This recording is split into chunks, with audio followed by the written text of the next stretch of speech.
She is a drug addict, my father roared in the crowded courtroom, his voice echoing off the mahogany walls. I sat perfectly still, my hands folded on my lap. The judge peered over his glasses, turned to my father, and asked a simple question. Are you entirely sure you know what your daughter does for a living? My father's lawyer froze. My father's face drained of color as he stammered out a confused wait. No. Before I continue this story, let me know where you are watching from in the comments below. Hit like and subscribe. If you have ever had to stand up to a toxic family member who underestimated your true worth. The scent of roasted turkey and candied yams filled the dining room of my brother-in-law's sprawling Atlanta estate. It was Thanksgiving, a holiday supposedly dedicated to gratitude, but in my family it was merely an annual performance.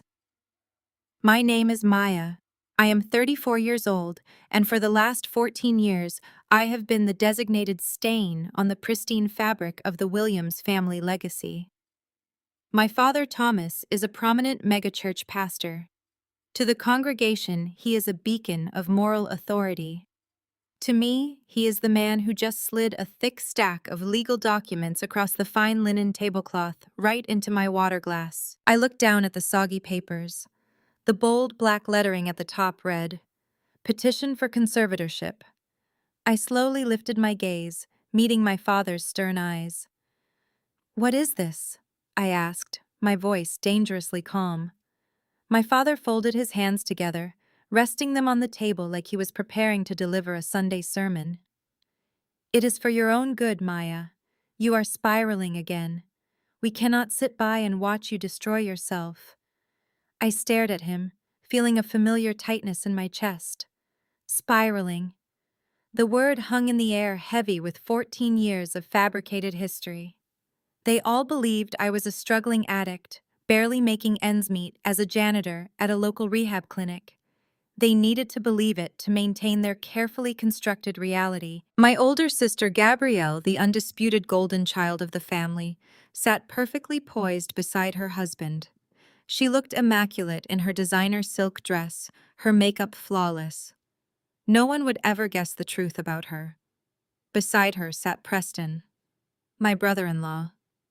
He was a white real estate developer from a family of old money, and he had always looked at me like I was something foul. He had stepped in. He leaned forward, a condescending smirk playing on his lips. "Let us be realistic, Maya. You are in no condition to manage the historic brownstone your grandfather left you. A junkie cannot handle generational wealth. The property is falling into disrepair. I am willing to step in, assume control of the deed, and develop the land properly. You will get an allowance, of course, enough to keep you comfortable and off the streets."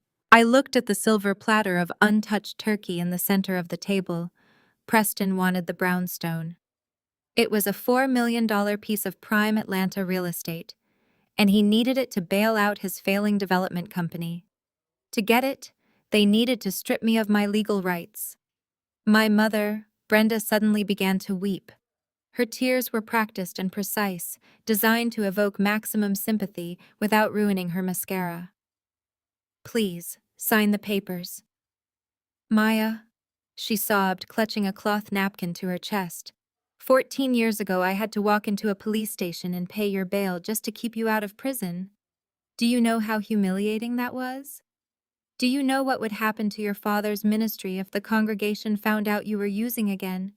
Do not humiliate this family any further. Sign the papers and let Preston take care of everything." The sheer audacity of her tears was almost impressive. 14 years ago, I took the fall for a drug charge to protect Gabrielle. My mother had begged me on her knees to save her golden child's future, promising I would be rewarded for my sacrifice.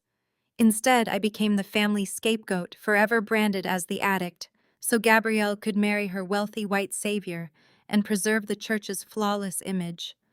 I looked around the table at the people who were supposed to love me, my father righteous and arrogant, my mother weak and manipulative, my sister silent and cowardly, and Preston greedy and racist. I did not shed a single tear. I picked up the damp conservatorship papers, feeling the heavy weight of the paper between my fingers. Preston smiled, reaching out a gold pen toward me. Instead of taking the pen, I gripped the thick stack of documents and ripped them straight down the middle. The sound of tearing paper echoed sharply through the silent dining room. Preston dropped the pen, his smug expression instantly vanishing.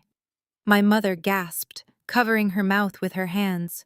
My father slammed his fist against the table, rattling the expensive crystal wine glasses.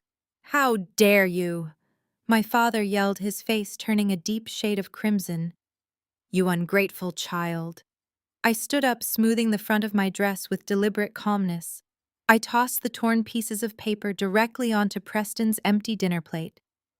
"You do not have nearly enough money to buy that brownstone, Preston," I said, looking him dead in the eyes. "And Dad, I will see you in court." I turned my back on the lavish Thanksgiving feast, ignoring my mother's frantic shrieks. The heavy oak door of my parents' house clicked shut behind me, severing the sounds of my mother's manufactured wails and my father's booming outrage. The cool November air of Atlanta hit my flushed skin, bringing a sharp sense of clarity. I walked down the expansive circular driveway, the gravel crunching beneath my designer heels. I reached my sleek black sedan, unlocked it, and slid into the driver's seat. The silence inside the car felt magnificent, a stark contrast to the stifling respectability politics that choked every room of that house. I did not shed a tear. I did not tremble.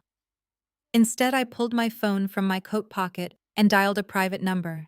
It rang exactly twice before a crisp professional voice answered. "Good evening, Dr. Williams." "Julian." My lead wealth manager said, his tone steady despite the late hour. "Is everything all right?" "Everything is proceeding exactly as we anticipated, Julian," I replied, staring through the windshield at the sprawling mansion that held my deeply flawed family. "My father just served me with the conservatorship petition. They are moving fast."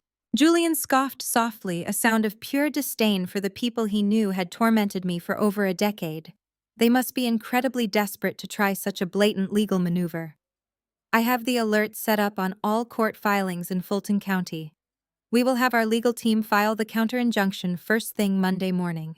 Shall I activate the primary defense protocols?" "Hold the defense protocols," I said, gripping the steering wheel. "I do not want to just block their petition. I want to know exactly why Preston is pushing my father to do this tonight. What is his immediate angle?" I could hear the rapid clicking of a keyboard on the other end of the line. Julian managed the multi-billion-dollar asset portfolio of my company, and he had unparalleled access to financial intelligence networks. "Give me a moment, Dr. Williams. I have been monitoring Preston and his real estate development firm for the past quarter. His financial situation is highly volatile." I leaned back against the leather seat, closing my eyes. "Explain volatile." "He is completely over-leveraged." Julian began reading from his data reports. Preston's company owes upwards of $30 million to 3 different commercial lenders. His primary backer, a mid-sized regional bank, just issued a notice of default on his largest commercial project. He has exactly 3 weeks to secure a new line of credit, or they will begin seizing his assets, including his personal accounts and his home. He is facing complete bankruptcy and potential fraud investigations for commingling investor funds. I opened my eyes, a cold smile touching my lips. The golden son-in-law, the wealthy white savior who had supposedly elevated our family to new societal heights, was nothing but a broke fraud running a massive scheme.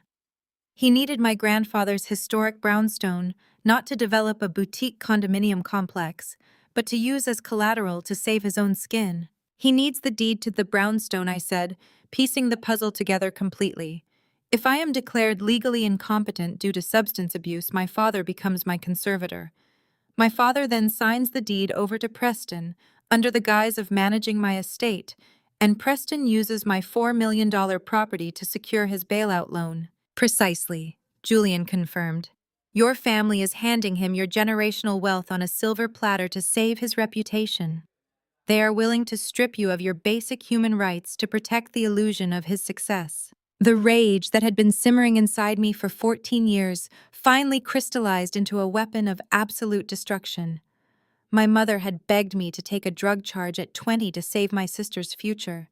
Now they were trying to paint me as an active addict to save my arrogant brother-in-law. I was done playing the sacrificial lamb.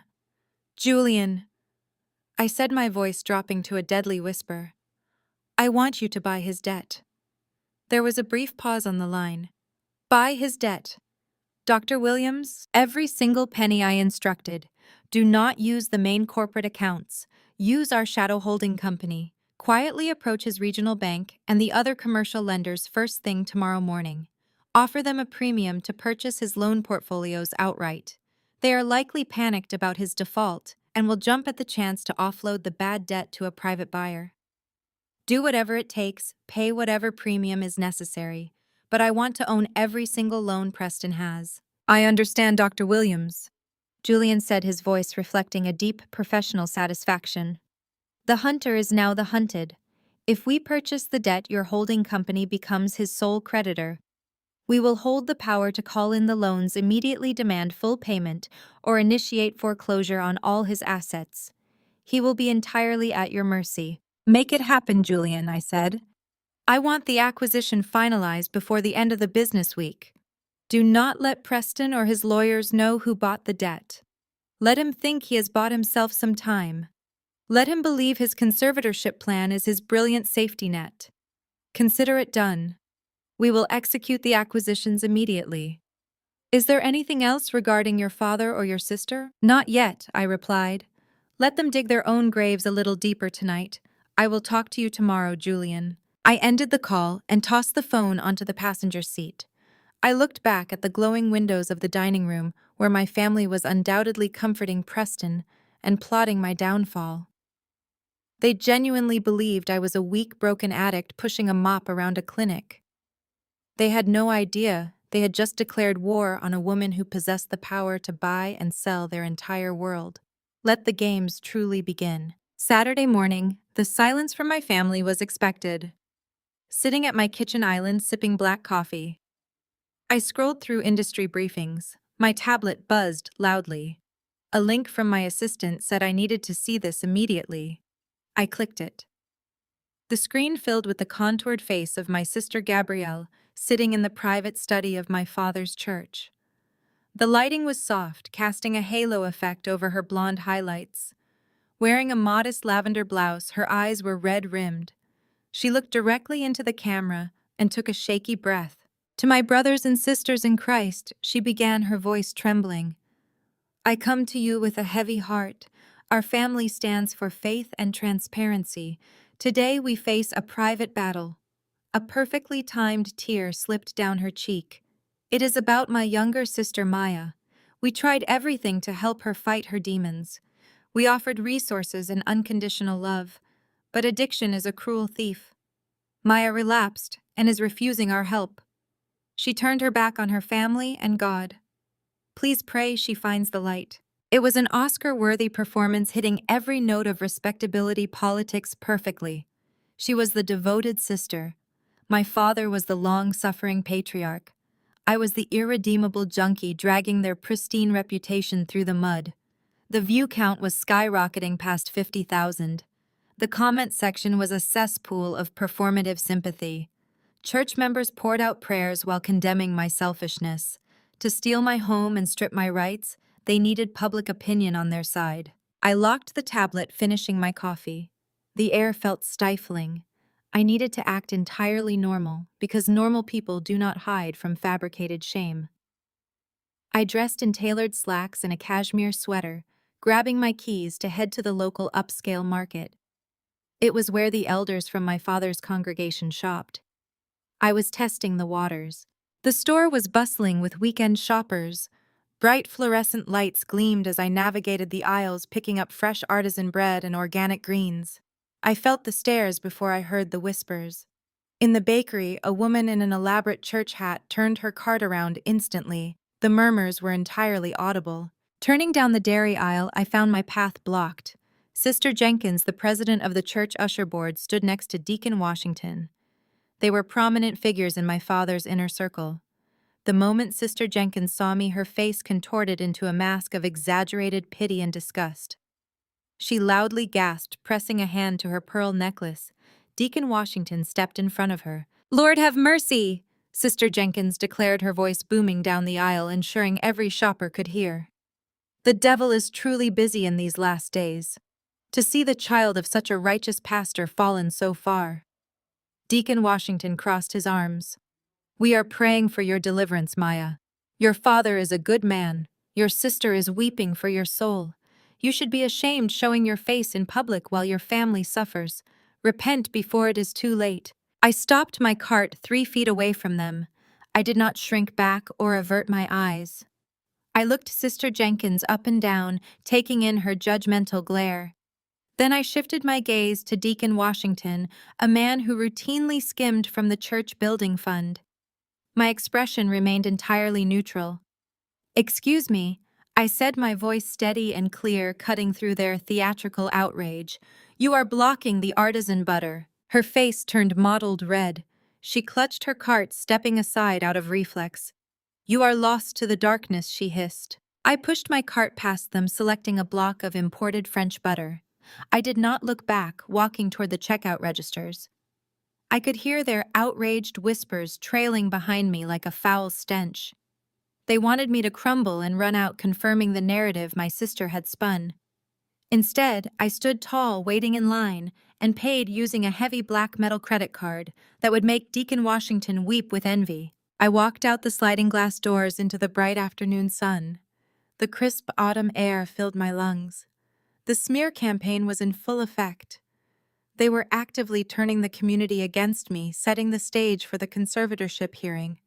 My father used his pulpit, and my sister used her social media influence, building a cage around me. They thought public humiliation would break my spirit. They thought isolation would force me to surrender the brownstone to Preston. I reached my car, popping the trunk to load my bags with methodical precision. My family was playing checkers while I had been playing chess for a decade. Let them have their viral videos and the sympathy of hypocrites in grocery aisles. None of it would matter when the financial foundations of their entire world collapsed. I slammed the trunk shut, walking to the driver's side door. Just as my hand touched the door handle, my mobile phone buzzed violently. I pulled the heavy device out, my heart maintaining a steady, calm rhythm. The screen lit up instantly with a single text message from the head of my private security team. "They are raiding the brownstone now." I stared at the glowing words.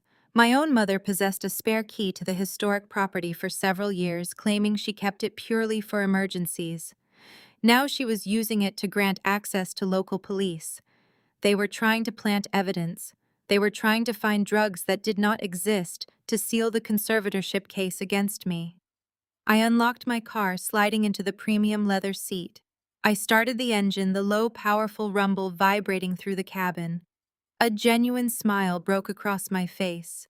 My father and Preston had grown reckless in their arrogance. They had just walked right into the open trap. I pulled onto the quiet, tree-lined street of my grandfather's historic neighborhood. The flashing red and blue lights of 2 police cruisers reflected harshly against the centuries-old brick facades and manicured oak trees. Neighbors were already peeking through their pristine plantation shutters, eager to consume the scandal. I parked my sedan behind the second cruiser and stepped out into the biting autumn wind. The heavy mahogany front door of my brownstone stood wide open. I walked up the stone steps, my heels clicking a steady, unhurried rhythm. Inside the expansive foyer was a hive of chaotic activity. 3 uniformed officers were moving through the ground floor, pulling cushions from the vintage sofa and opening antique cabinets. Standing in the center of my living room, clutching her designer handbag like a shield, was my mother. Brenda was mid-performance. Her voice trembled with manufactured grief as she spoke to a stern-looking sergeant. "You absolutely have to check the basement," Brenda sobbed, pointing a manicured finger toward the back hallway. "That is where she hides the awful truth. I have tried to save her, officer. We have prayed over her in my husband's church, but the addiction has completely consumed my poor daughter. You will find all the paraphernalia down there. I am just a desperate mother trying to stop her from killing herself." "You can save the cheap theatrics, Mother," I said, stepping fully into the bright light of the crystal chandelier. The sergeant spun around instinctively, dropping his hand toward his utility belt. Brenda gasped, taking a dramatic step back, as if my very presence terrified her. "Maya," she cried, clutching her chest. "We are only doing this because we love you. You need serious help." "I am the legal homeowner," I told the sergeant, keeping my voice even and highly authoritative. "I assume you have a signed warrant, or did you simply take the word of a woman who unlawfully used a spare key she was explicitly told to return 3 years ago?" The sergeant frowned, glancing between my perfectly tailored slacks and Brenda's tear-stained face. "Your mother stated this was a severe medical emergency. She reported that you were actively hoarding illegal narcotics and posed a danger to the community. She provided access to the premises. By all means, proceed with your extensive search," I offered, gesturing smoothly toward the basement door. "But I would advise your officers to be extremely careful. The equipment down there is highly sensitive and federally regulated." Brenda sneered instantly, dropping the tearful mother act for a split second. "Equipment. Do not let her lie to you, officer. It is a filthy drug den. She is a janitor." The sergeant gestured for his team to head downstairs. I followed closely behind them, with Brenda trailing at the rear.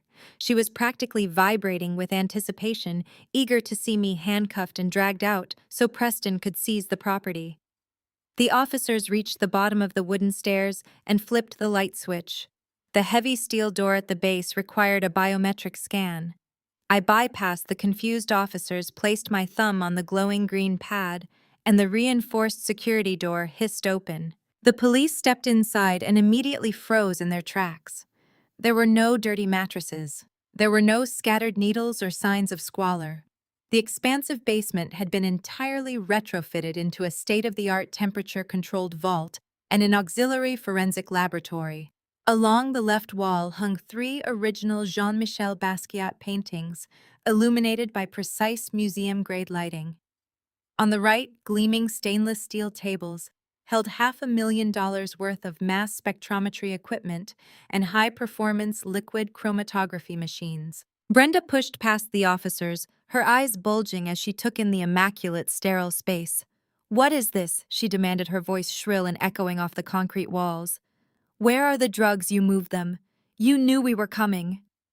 She began frantically yanking open the drawers of a stainless steel workbench, finding only sterile pipettes and sealed glass vials. "Do not touch that," the sergeant barked, stepping forward to physically pull Brenda away from the expensive equipment. He turned to me, his expression shifting from suspicion to profound confusion. "Ma'am, what exactly is all this?" "I am a forensic toxicologist," I explained calmly, pulling a laminated federal credential from my wallet and handing it directly to him. "This is a secure auxiliary lab for my company, Apex Biolabs. We process private medical data and highly classified chemical analyses. Those paintings are part of my private collection, fully insured and legally procured. You will find absolutely nothing illegal on these premises." The sergeant examined my credentials, his face flushing a deep shade of red as he realized the magnitude of the mistake. He turned slowly to Brenda, who was staring at the vibrant paintings with her mouth hanging open. "Mrs. Williams," the sergeant said, his voice dropping to a dangerous octave, "you brought us here under completely false pretenses. You claimed there was an active narcotics operation." "She is lying." Brenda stammered, her flawless composure shattering into a million pieces. "She cleans toilets at a clinic. She must have stolen all of this equipment." The sergeant shook his head, handing my credentials back to me. "Filing a false police report is a serious criminal offense, Mrs. Williams. Wasting city resources for a petty family dispute is a severe violation. I should arrest you right now and take you out in handcuffs in front of those gossiping neighbors you seem so worried about impressing." Brenda visibly shrank, her face turning an ashen gray as the very real threat of public humiliation washed over her. She scrambled up the stairs, fleeing the basement without uttering another word. I thanked the officers as they finalized their paperwork and escorted them to the front door.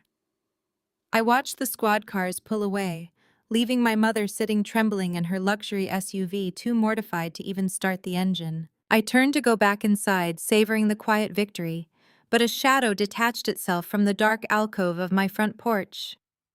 Preston stepped into the flickering light of the street lamp, clapping his hands in a slow, mocking rhythm. Impressive display, Maya, Preston drawled, adjusting the cuffs of his tailored designer suit. I have to admit, I did not expect a high-end art gallery in the basement. You have been holding out on the family. I crossed my arms, refusing to let him see the irritation spiking in my chest. You are trespassing, Preston. Leave before I call those officers back to arrest you. He simply smiled, a cold, predatory grin that reached his pale eyes. Call them. It does not matter to me. The drugs were just Brenda's stupid, sloppy idea. I do not need you sitting in a jail cell, Maya. I just need you completely paralyzed. He reached into his jacket pocket, pulled out a folded piece of heavy legal paper, and tossed it onto the wooden porch at my feet. Judge Davies is a very good friend of mine. We play golf together every single Sunday. He was highly concerned about your sudden erratic spending habits. He signed an emergency ex parte order exactly 20 minutes ago. Every single bank account tied to your social security number is now completely frozen. You cannot buy a cup of coffee right now, let alone fight a massive legal battle against me. Preston turned and walked away into the darkness, leaving the heavy legal paper on the wooden porch. I calmly picked it up and went inside, locking the heavy mahogany door behind me. My phone screen flashed with a series of red banking alerts. Preston had moved with predictable desperation. The notifications confirmed that my personal checking and savings accounts at the local branch were officially frozen, pending the conservatorship hearing. My father and my brother-in-law genuinely believed they had just severed my financial lifelines. They were entirely unaware that the accounts Judge Davies had so graciously frozen contained barely $4,000. It was my coffee money. The billions of dollars generated by Apex Biolabs were safely insulated within layers of heavily encrypted corporate trusts. I let out a soft laugh that filled the quiet foyer. When I woke up the next day, the morning sun cast a warm golden hue over the century-old brick exterior of my brownstone. And this house was a symbol of generational wealth built by my grandfather, who had worked his hands to the bone to ensure his descendants would never have to beg for a seat at the table. My father had always resented that my grandfather bypassed him, leaving the property directly to me. My grandfather saw through the pastoral facade, recognizing the deep-seated greed that drove my father. I walked up the steps and unlocked the heavy wooden door, stepping into the quiet foyer. Less than 10 hours had passed since the police raid, and the house still carried the faint lingering energy of that chaotic intrusion. I spent the morning reviewing corporate reports and finalizing the hostile takeover of Preston's commercial debt. By noon, the doorbell chimed with a heavy, demanding rhythm. I did not need to check the security monitors to know who was standing on my porch. My father had come to claim his prize. I opened the door to find Thomas Williams standing there wearing his tailored Sunday suit. He carried a sleek leather briefcase and an expression of profound manufactured pity. He stepped inside without waiting for an invitation, his eyes scanning the pristine entryway, as if appraising the property for a quick sale. He did not notice the absence of drug paraphernalia or the sheer cleanliness of the space.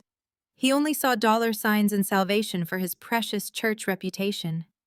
"You look tired, Maya," he said, his baritone voice dripping with false concern. "I told you this path would only lead to ruin. The courts have frozen your accounts. You have no money, no legal representation, and no way out. Preston and I are trying to protect you from yourself." I crossed my arms, leaning against the mahogany console table. "Protect me or protect Preston's failing real estate firm?" I asked, keeping my tone mild. My father frowned, his jaw tightening at my insolence. He opened his briefcase and pulled out a crisp white envelope, placing it on the table between us. "Inside is a cashier check for $10,000, he said, smoothing his tie. "It is a generous relocation fund. Sign the deed over to Preston today, and you can walk away with clean hands.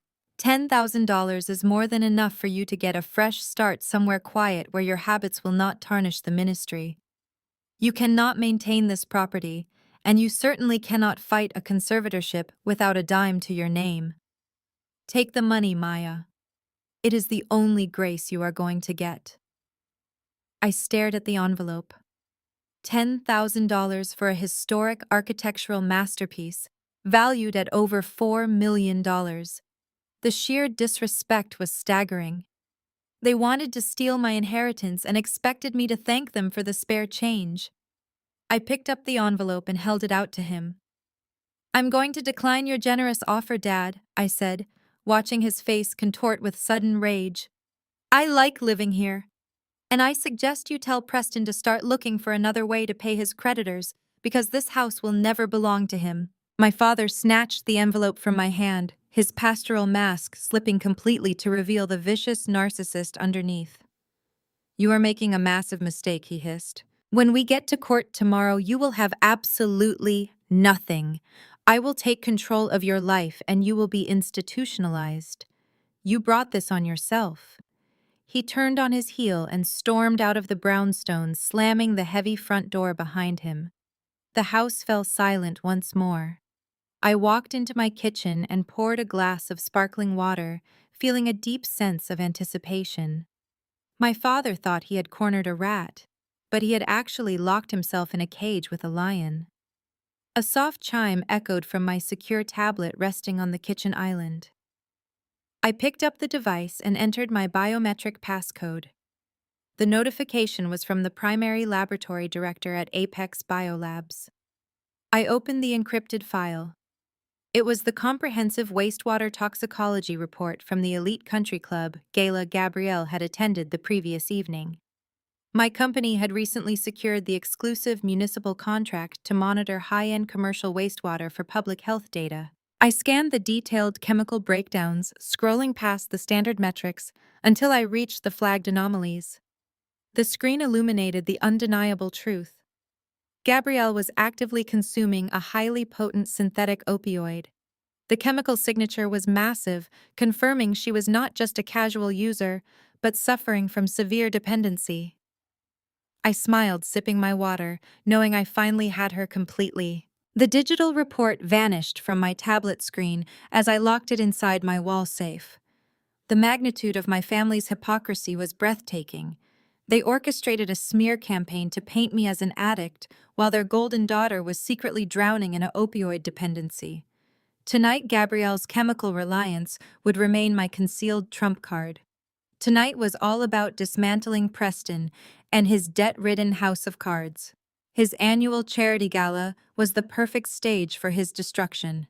Preston hosted this lavish fundraiser every November at the St. Regis Ballroom. He billed the event as a community initiative, a collaborative venture between his real estate firm and my father's ministry. In reality, it was a money grab. Preston loved parading his marriage to a prominent black pastor's daughter, playing the benevolent white savior who was revitalizing neglected urban neighborhoods. He aggressively used my father's wealthy parishioners as his personal ATM, collecting massive donations for community centers that somehow never broke ground. I stood before my mirror completing my preparations.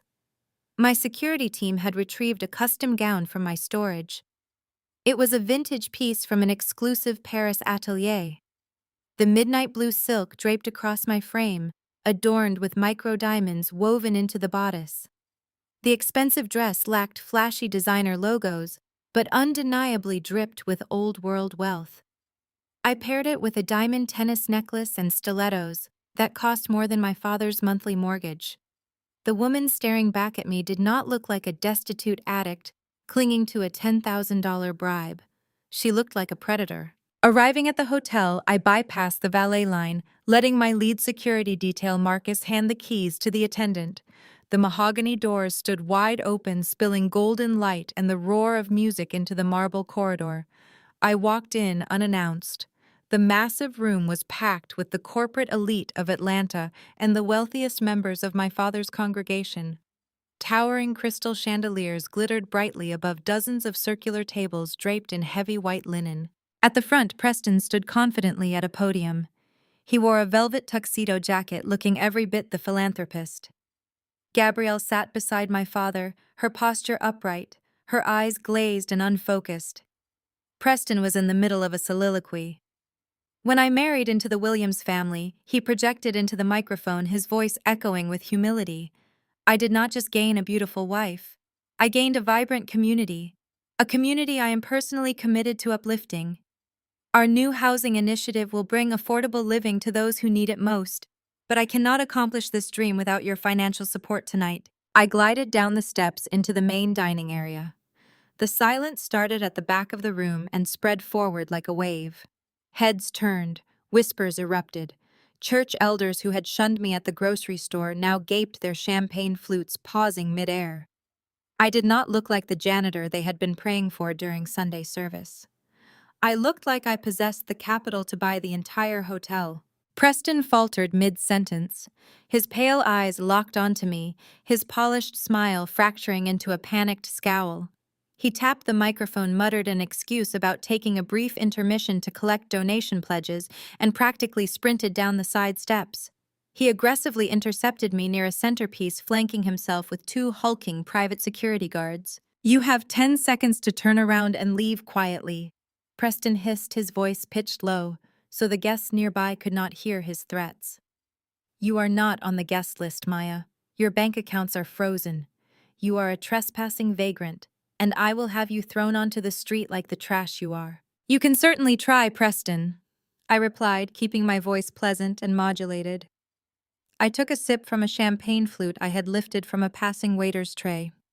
"But considering your development firm is currently facing foreclosure on 3 commercial properties, I highly doubt you can afford the lawsuit I will file for physical assault."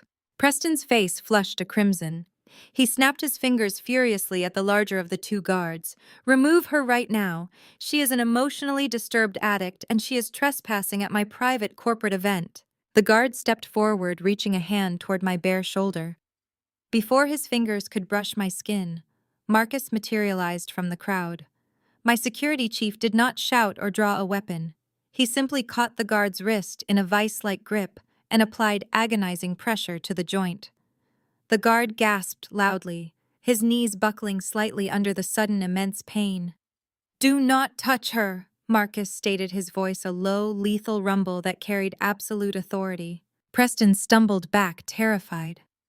"This is a private charity gala," he sputtered, trying to regain his authority as several wealthy church donors began drifting closer to watch the spectacle. "She has no ticket. She has absolutely no right to be here." I smiled brightly, reaching into my silk clutch. I pulled out a heavy gold-embossed envelope and pressed it flat against Preston's velvet chest. "Actually, I am a platinum-level sponsor. I purchased a VIP table through a corporate holding company 3 weeks ago under the name Apex Biolabs." Preston stared down at the ticket, his eyes darting to the unfamiliar corporate name. He had no idea what Apex Biolabs was, only that the company had donated $50,000 to his fraudulent charity just to secure a front-row seat. His greed had blinded him to the source of the funds. "So unless you plan on refunding a $50,000 contribution in front of my father's entire congregation," I continued, my voice carrying clearly to the eavesdropping elders, "I suggest you tell your rent-a-cops to stand down. I paid for my dinner, Preston, and I expect to be seated immediately." Preston stared at this gold-embossed ticket as if it were coated in acid. His jaw worked silently, unable to formulate a coherent response to the reality of the $50,000 donation. The 2 security guards exchanged nervous glances, slowly stepping backward into the crowd, leaving my brother-in-law completely exposed under the blazing crystal chandeliers. The wealthy church elders, who had been eagerly anticipating my forced removal, were now whispering furiously among themselves. They recognized the power dynamic shifting in real time. Before Preston could muster a rebuttal, the heavy brass doors of the ballroom swung open again. The murmuring crowd parted instantly, creating a wide path for Arthur Sterling. Arthur was a legendary Atlanta tycoon, a ruthless billionaire real estate mogul, who owned half the commercial skyline and served as the primary underwriter for this entire charitable foundation. Preston had spent the last 2 years desperately courting Arthur, treating him like a golden ticket to elite societal acceptance. Preston immediately smoothed his velvet tuxedo jacket, forcing a desperate, blinding smile onto his face. He stepped away from me and lunged toward the tycoon with his hand outstretched. Arthur, it is an absolute honor that you could make it tonight, Preston practically shouted, eager to reclaim his authority. We were just dealing with a minor ticketing mix-up, but the evening is proceeding perfectly. I cannot wait to show you the new community development proposals. Arthur did not even break his stride. He walked straight past Preston, completely ignoring the outstretched hand, leaving my brother-in-law grasping at empty air. The tycoon strode directly toward me, a genuine warm smile breaking across his weathered face. He bypassed the formalities, entirely pulling me into a brief but affectionate embrace. Maya, my dear Arthur, boomed his voice, carrying effortlessly across the silent ballroom. I see you finally decided to step out of that underground laboratory of yours. You look absolutely magnificent tonight. I was thrilled when I saw the final guest manifest. Thank you, Arthur, I replied, returning his smile. I decided it was time to take a more active role in local philanthropic endeavors. My company has grown significantly, and we believe in direct community investment. Preston stood frozen a few feet away, his face draining of all color. He looked like a man who had just watched his entire world crumble into dust. Arthur turned slightly, finally acknowledging Preston's existence with a look of mild disdain. Preston, Arthur said, his tone dripping with condescension. You seem confused. Allow me to clarify the situation for you and your lovely guests. Maya is not just a platinum sponsor tonight. When I reviewed the dismal financial projections for your so-called community centers this morning, I made a call to Apex Biolabs. I am proud to announce that Dr. Maya Williams is the official diamond sponsor of this foundation. A collective gasp rippled through the audience. Sister Jenkins and Deacon Washington, standing near the dessert tables, looked as though they might physically collapse. My father, who had been watching the scene unfold from the head table, slowly sank back into his chair, his pristine pastoral mask slipping to reveal absolute horror. Arthur turned back to the crowd, gesturing grandly toward me. Apex Biolabs has just wired a $500,000 matching grant to the foundation. But there is a condition. Maya and her corporate board will be taking over the direct management of the housing initiative. We are cutting out the administrative middlemen to ensure every single dollar goes exactly where it belongs. Let us give a round of applause to our true benefactor. The ballroom erupted into thunderous applause.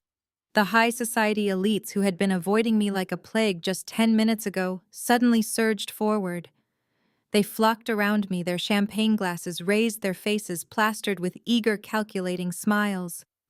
They wanted introductions, business cards, and proximity to the billionaire who was casually funding $500,000 grants. Preston was physically shoved aside by a state senator trying to shake my hand.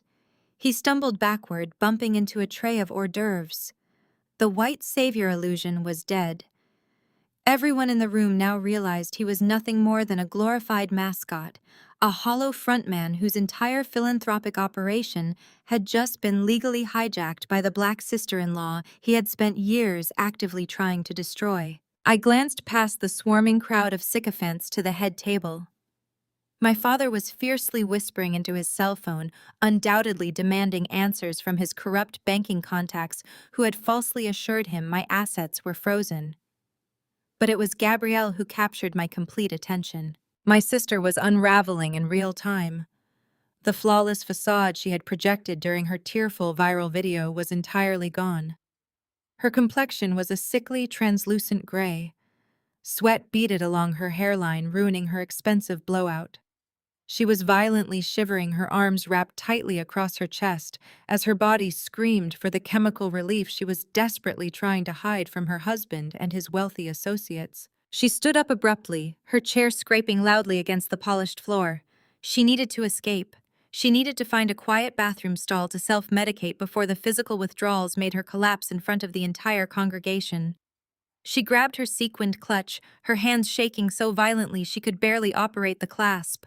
I excused myself from the senator and walked smoothly toward the exit, intercepting Gabrielle's path near the grand marble staircase. She saw me approaching, and her eyes widened in pure panic.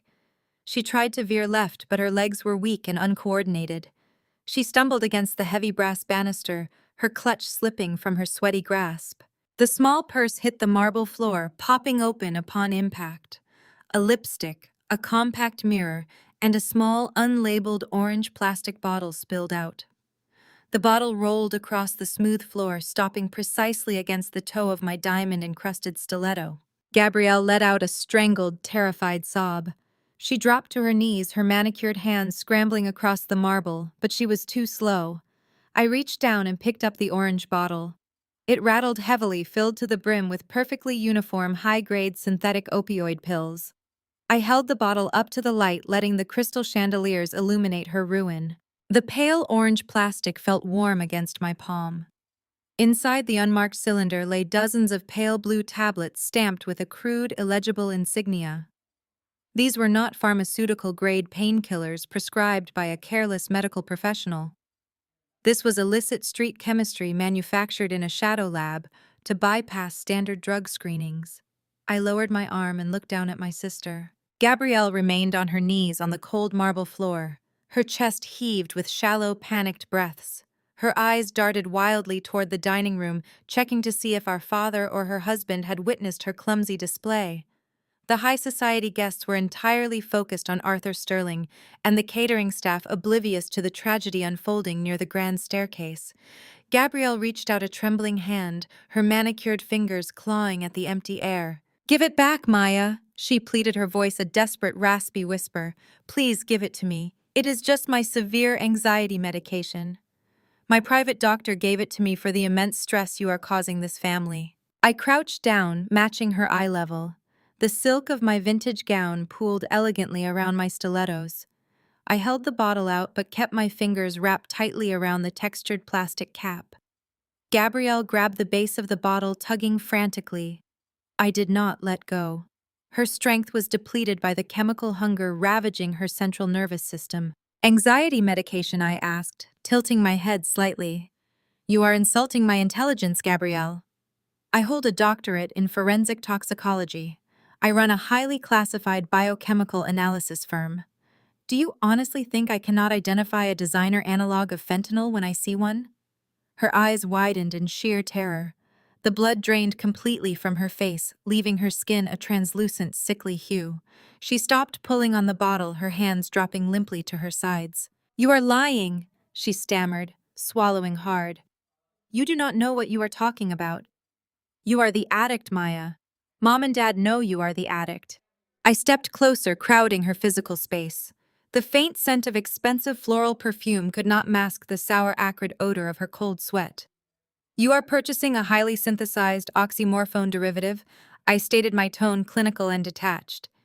"It is formulated specifically to mimic the euphoric highs of traditional opioids while evading detection on standard 5-panel urine tests. It is incredibly expensive and notoriously volatile. The batch you are holding is cut with a chemical binding agent that causes severe rapid onset withdrawal symptoms if you miss a dose by even 2 hours. That explains why you are currently shivering like a stray dog in a freezing rainstorm." Gabrielle clamped a hand over her mouth, stifling a sob. She looked absolutely pathetic, stripped of her arrogant golden child armor. For a fleeting second, I remembered the teenage girl who used to braid my hair before our parents pitted us against each other. That girl was gone. In her place was a hypocritical shell of a woman who had eagerly participated in a plot to declare me legally incompetent, just to steal my home and save her fraudulent husband. "I'm going to be sick," Gabrielle whispered, rocking back on her heels. "Maya, please, I need one. Just one to stop the shaking. I cannot let Preston see me like this. He will divorce me. Dad will disown me. The church will ruin me completely." I finally released my grip on the heavy plastic bottle. She snatched it instantly, fumbling with the child-proof cap. Her hands shook so violently the locking mechanism refused to yield. She let out a frustrated whimper, pressing the bottle against her chest. I stood up, smoothing the invisible wrinkles from my designer gown. I looked over her head toward the ballroom entrance. Preston was marching toward us, his face purple with unbridled rage. My father flanked him, his heavy pastoral strides eating up the distance. They were coming to salvage their ruined gala, to silence the woman who had just publicly humiliated them and stolen their spotlight. They had no idea they were walking into an even bigger disaster. Gabrielle looked up, following my gaze. Panic seized her features. She shoved the unopened bottle deep into her sequined clutch, snapping it shut. She struggled to her feet, using the brass banister for support. She tried to arrange her face into a mask of serene composure, but her jaw trembled uncontrollably. "You cannot tell them, Maya," she begged, grabbing my wrist. Her fingers felt like ice. "I will do anything. I will tell them you are clean. I will make Preston drop the conservatorship petition. Just keep this a secret." I pulled my wrist out of her grasp. "You do not have the power to make deals, Gabrielle. Your husband is facing imminent financial ruin. Your father is about to face a massive federal investigation for commingling church funds with Preston's failing real estate ventures. And you are standing in the middle of the St. Regis ballroom suffering from acute narcotic withdrawal. You have absolutely nothing left to bargain with." Preston and my father were only 20 feet away now. I leaned in close to my sister, ensuring my words were meant solely for her ears. I needed to deliver the final killing blow before her white knight arrived. "There is something you need to understand about Apex Biolabs." I whispered, my voice a soft, melodic hum against her ear. "We do not just run private blood panels. We secure massive municipal contracts. 2 weeks ago, we signed an exclusive deal to monitor the wastewater infrastructure for the wealthiest districts in this county." Gabrielle blinked in confusion, her drug-addled brain struggling to process the complicated information. "What does that mean?" "It means I monitor the chemical runoff of every building attached to the municipal grid," I replied, "including the elite country club you attended last night for the mayoral fundraiser. The toxicology reports from that specific grid sector crossed my desk this morning. The chemical signature of your designer fentanyl analog was overwhelmingly present. I have the irrefutable scientific proof that the beloved pastor's daughter was high out of her mind while shaking hands with the mayor." The air seemed to vanish from the marble corridor. Gabrielle stared at me, her eyes vacant and terrified. The realization struck her like a physical blow. The absolute certainty that I possessed, documented empirical evidence of her secret life, destroyed her last remaining shred of hope. There was no spinning a laboratory report. There was no crying her way out of a biochemical analysis. Her knees buckled, her eyes rolled back into her head, exposing the whites. She collapsed forward, her body going completely limp. I stepped aside, letting gravity take its natural course. Gabrielle hit the polished marble floor with a heavy, sickening thud. The sequined clutch flew from her hands, sliding across the tiles and coming to rest directly at Preston's polished leather shoes. Preston stared down at the glittering purse resting against his shoes, then slowly raised his eyes to meet mine. I held the orange bottle of synthetic opioids loosely in my left hand. The ambient noise of the ballroom had devolved into a frantic buzzing cacophony as guests stretched their necks to witness the spectacle of the esteemed pastor's daughter sprawled unconscious on the floor. My father rushed forward, his face a mask of manufactured horror, dropping to his knees beside Gabrielle. He began shouting for a doctor, playing the role of the distraught patriarch to absolute perfection. Preston remained frozen, his eyes locked on the plastic bottle in my hand. He knew exactly what it meant. I offered him a sharp, merciless smile, slipped the bottle into my silk clutch, and turned my back on the entire pathetic display. Marcus fell into step beside me as I glided out of the St. Regis, the crisp night air, a welcome relief from the suffocating hypocrisy of my family. By the time my chauffeured car pulled into the driveway of my brownstone, my secure tablet was already flooding with intercepted communications. My father and Preston were in full-blown panic mode. The realization that I was the diamond sponsor had shattered their illusion of my vulnerability. They finally understood that I was not a destitute addict they could easily sweep under the rug. I possessed the capital, the influence, and now the biochemical evidence to obliterate their reputations completely. They needed to neutralize me before I could deploy my resources. My father wasted no time cashing in decades of political capital. He placed a frantic late-night phone call to Judge Davies, the same corrupt official who had eagerly frozen my local bank accounts. Using Gabrielle's collapse as leverage, my father spun a wild tale of my supposed violent, erratic behavior at the gala. He claimed I had caused my sister's medical emergency through a psychotic break. Judge Davies, beholden to my father's wealthy congregation for his upcoming re-election campaign, bypassed standard judicial protocols entirely.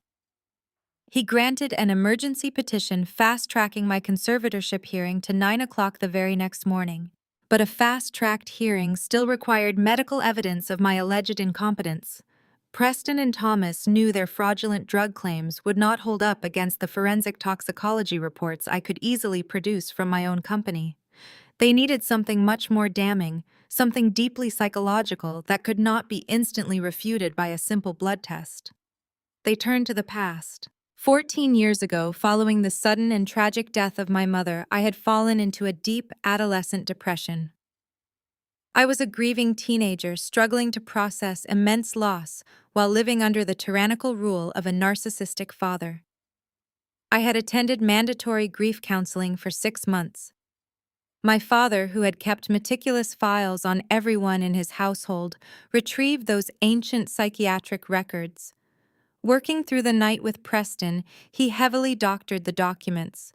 They altered the dates to make the 14-year-old therapy sessions appear current. They forged physician signatures and fabricated entirely new paragraphs detailing severe delusions, violent tendencies, and an inability to manage basic personal finances. They crafted a flawless, legally binding portrait of a woman who desperately needed to be locked away in a psychiatric facility for her own safety. I watched the emergency docket update on my tablet screen just after 2 in the morning. They were moving with the predictable desperation of cornered animals. I picked up my phone and dialed my lead corporate attorney, Vance Sterling. Vance was a ruthless litigator who charged thousands of dollars an hour a man who had successfully defended multinational corporations against federal indictments. He answered on the second ring, wide awake, and fully briefed on the escalating situation. File a motion to withdraw as my legal counsel immediately. I instructed him, my voice calm, as I poured myself a glass of sparkling water. Vance hesitated, the line falling silent for a brief moment. Maya, if I withdraw, you will be walking into an emergency conservatorship hearing completely unrepresented. Judge Davies is already in your father's pocket. He will use your lack of counsel as immediate grounds to declare you unfit to manage your own affairs. It is legal suicide. Do it, I commanded, stepping over to the window to watch the city lights flickering in the distance. Make sure the withdrawal is filed on the public electronic docket before the courthouse opens. I want my father and Preston to see that I have been abandoned by my legal team. I want them to walk into that courtroom absolutely convinced that they have already won. Vance let out a low chuckle, recognizing the trap I was setting. The motion will be filed by dawn, he promised. The morning sun was harsh and blinding as I climbed the wide concrete steps of the Fulton County Courthouse. I wore a tailored charcoal gray suit, my hair pulled back into a severe professional chignon. I carried no briefcase, no stacks of desperate legal defenses. I held only a slim leather portfolio. I walked through the metal detectors and navigated the labyrinthine hallways until I reached the heavy oak doors of courtroom 4B. I pushed the doors open and stepped inside. The gallery was completely empty, cleared out for the privacy of a high-profile family matter. At the plaintiff's table sat my father and Preston. Between them sat Gabrielle. She looked horrendous. She was wearing a high-necked conservative dress to hide the withdrawal tremors racking her body. Her face was heavily contoured to mask the pale, sickly sheen of her skin, and she clutched a plastic water bottle with white-knuckled desperation. Their high-priced legal team, a trio of slick lawyers in expensive navy suits, sat confidently beside them, arranging thick binders of forged medical records on the mahogany table. My father looked up as I walked down the center aisle. His eyes immediately darted behind me, searching the empty doorway for my legal representation. When the heavy doors swung shut, leaving me standing completely alone in the center of the vast room, a collective wave of relief washed over the plaintiff's table. Preston leaned back in his chair, crossing his arms over his chest. He exchanged a knowing, victorious glance with my father. Gabrielle offered a weak, trembling smirk, taking a shaky sip from her water bottle. They saw an isolated, unrepresented woman walking straight into a judicial slaughterhouse. They thought my arrogance had finally outpaced my resources.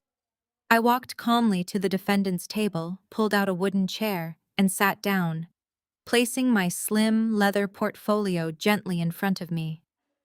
I looked directly into my father's smug, pastoral eyes, allowing a slow, icy smile to touch my lips. They had no idea I had just locked the doors to their execution chamber. Judge Davies swept into the courtroom, his black robes billowing with self-importance. He took his seat at the elevated bench, peering over his reading glasses at the sparsely populated room.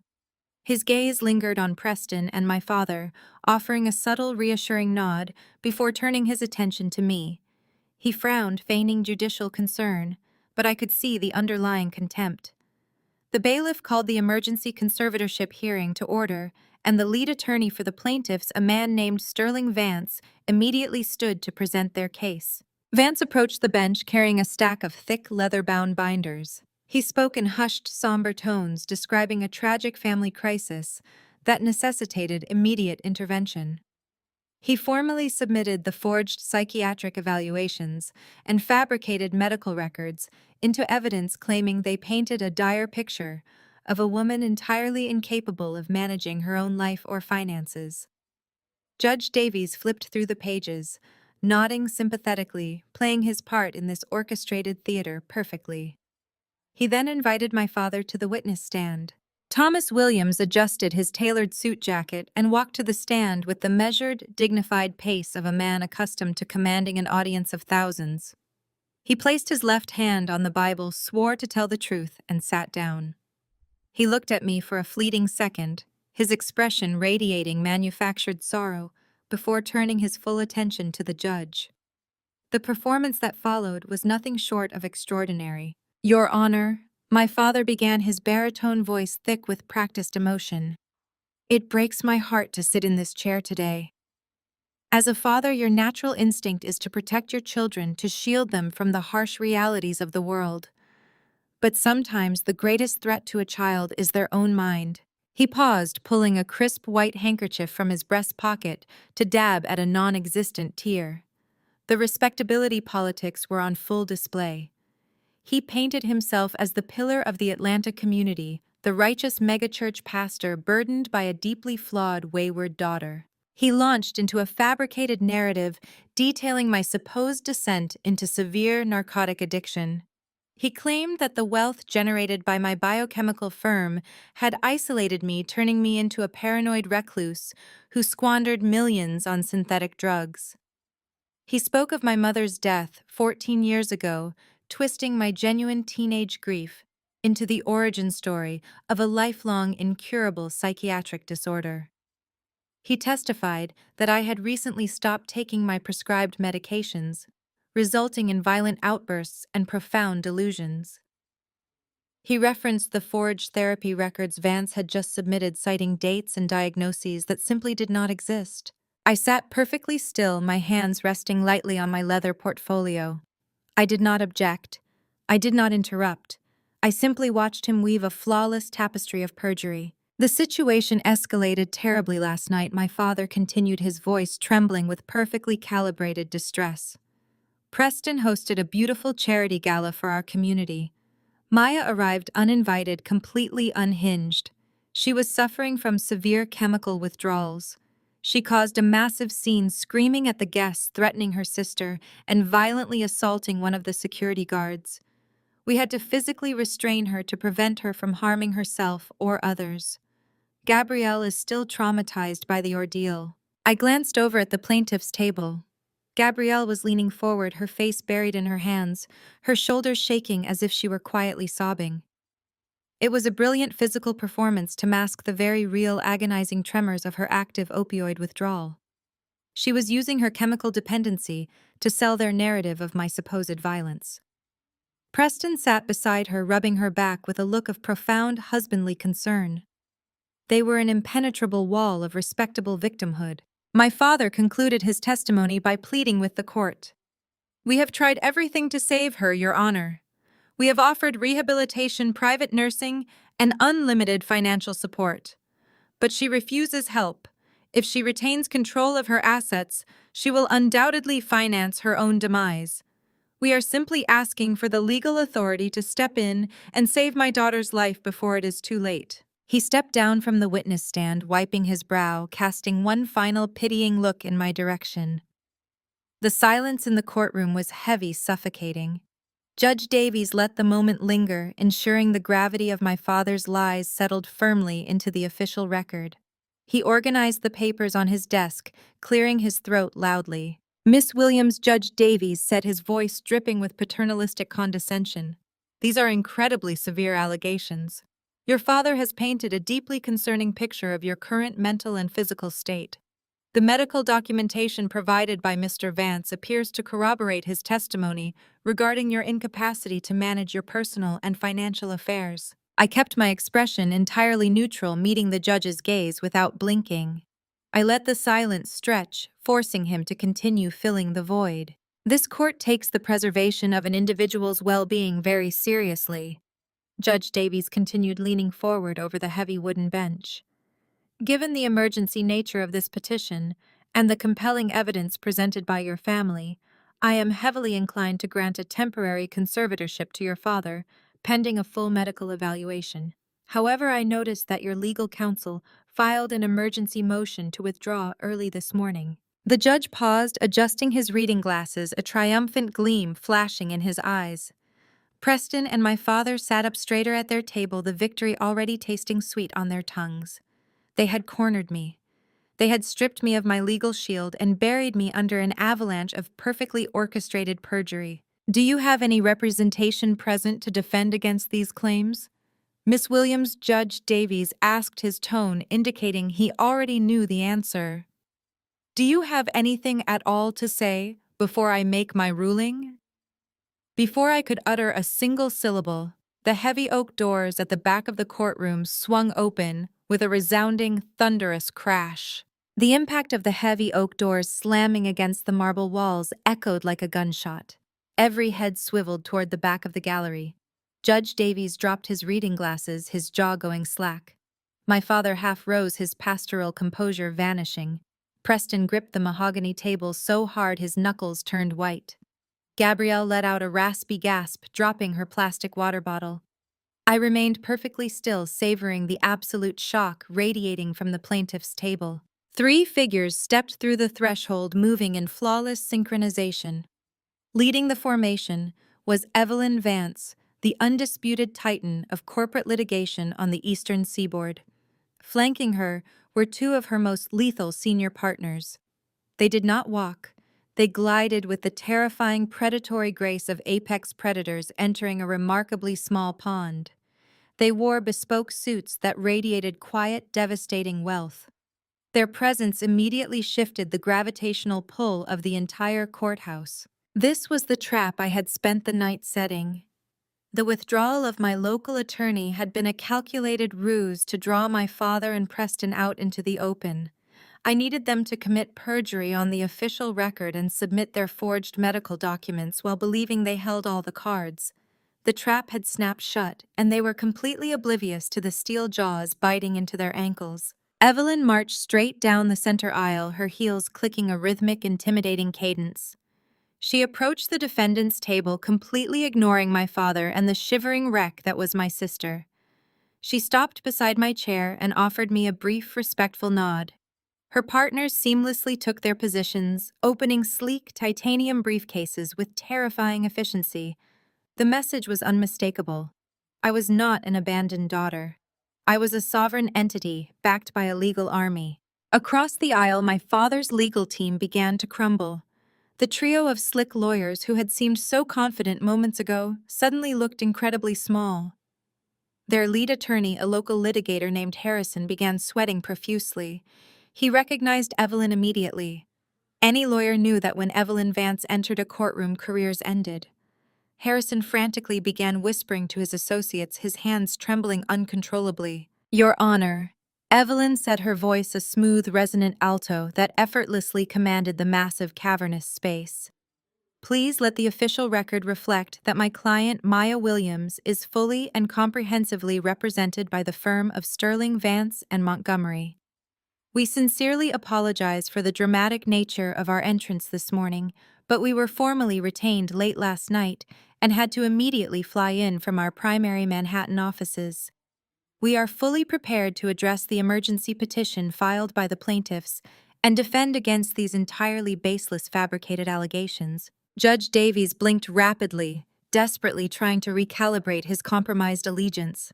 He had been bought by my father's congregation, promised re-election for quietly rubber-stamping this conservatorship, but Judge Davies knew crossing Evelyn's organization could result in the brutal end of his judicial career. The sweat forming on his brow mirrored Harrison's panic. Miss Vance, the judge, stammered, his voice entirely lacking its previous paternalistic authority and confidence. The court officially recognizes your appearance as counsel. However, we are currently dealing with a very severe medical emergency. Mr. Williams has presented highly compelling sworn evidence regarding his daughter's severe mental instability and her complete inability to manage her considerable assets. The court has a fundamental binding duty to protect vulnerable individuals from sudden financial ruin and physical harm. The medical records submitted to the court this morning are deeply concerning and demand immediate, decisive judicial intervention. Evelyn offered a tight smile entirely devoid of warmth or professional courtesy. She reached gracefully into her sleek briefcase and retrieved a massive bound document roughly the exact size of a metropolitan phone directory. It was easily 500 pages of incredibly dense, highly sensitive data. She carried the exceptionally heavy tome to the elevated bench and placed it directly in front of Judge Davies, with a resounding, thunderous thud. What the plaintiffs presented are heavily doctored therapy notes from when my client was 14 years old. Evelyn stated, her tone dripping with clinical disdain.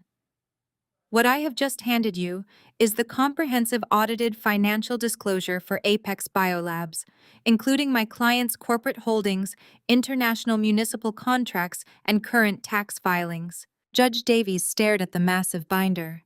He tentatively opened the cover, flipping past the executive summary to the initial balance sheets. His eyes widened. He turned another page, and the color completely drained from his face. He began flipping faster, his gaze darting across rows of astronomical figures, international patents, and classified government contracts. He was looking at the empirical proof of a biochemical empire that dwarfed the entire net worth of my father's megachurch by a factor of 10. The silence in the courtroom became absolute. Harrison was desperately trying to peer over the bench to see the numbers. My father leaned forward, his knuckles white as he gripped the mahogany table, sensing the tectonic shift in the room's power dynamic, but unable to comprehend the cause. Preston looked physically ill, his eyes darting frantically between my serene expression and the judge's horrified face. They had come to claim my brownstone and my modest local business accounts. They had absolutely no conception of the global monster they had just poked. Judge Davies slowly removed his reading glasses. His hands were shaking visibly. He closed the heavy binder, resting his palms flat against the leather cover, as if trying to contain the explosive information within. He looked over the bench, ignoring Evelyn entirely, and fixed his gaze on my father. The political alliance between the pastor and the judge evaporated in that single terrified glance. Mr. Williams. Judge Davies whispered the silence, carrying his voice clearly across the room. He pointed a trembling finger at the 500-page financial disclosure resting on his desk. Are you sure you know what she does? My father blinked, his brow furrowing in genuine confusion as he stared up at the elevated bench. The manufactured sorrow had completely melted from his face, replaced by a defensive, arrogant scowl. He adjusted his silk tie, attempting to project the unwavering authority he wielded so effortlessly from his pulpit. She runs a struggling local blood clinic. Your Honor, my father stated, his voice laced with dismissive contempt. She is barely keeping her head above water. That is precisely why she has resorted to these desperate, erratic behaviors. We froze her assets to prevent her from squandering the last of her meager savings on her chemical dependency. Evelyn Vance let out a single sharp laugh that cut through the stifling air of the courtroom like a guillotine blade.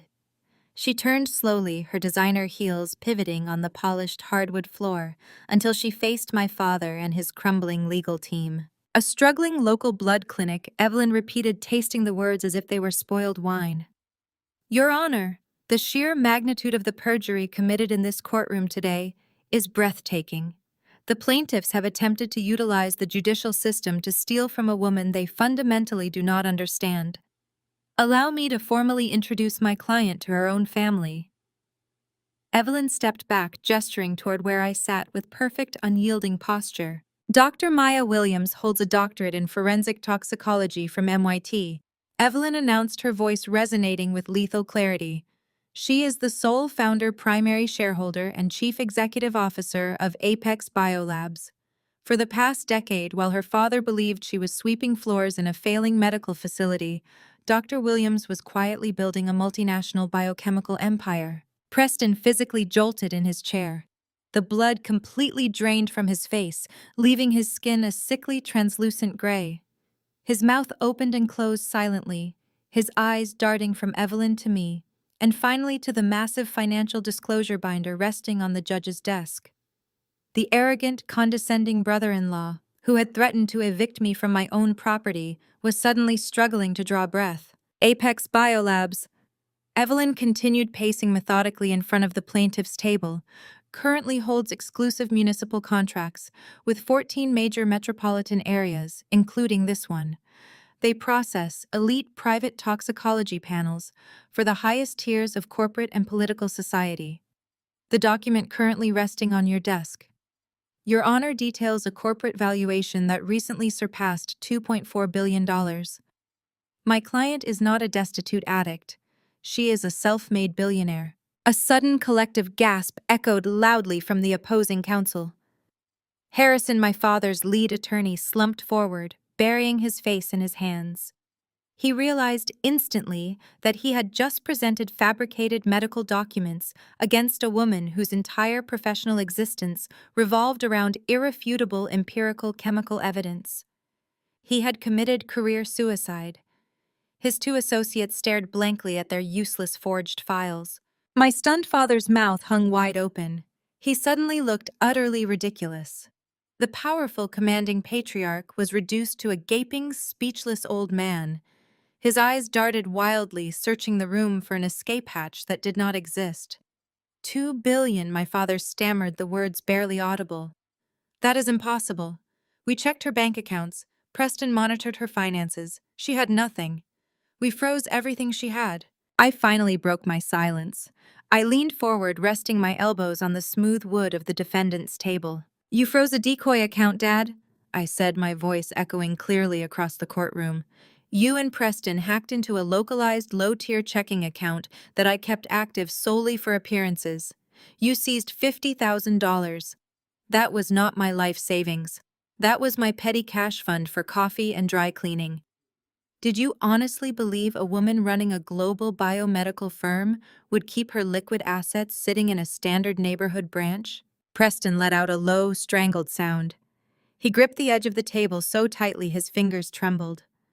The realization of his colossal miscalculation was crushing him in real time. He had leveraged his failing real estate firm to pay for this legal ambush, fully expecting to drain my supposed life savings to cover his fraudulent debts. Instead, he had declared war on a sovereign wealth entity. Your Honor, Evelyn said, reclaiming the floor seamlessly. The plaintiffs have attempted a hostile, fraudulent takeover of my client's life and assets.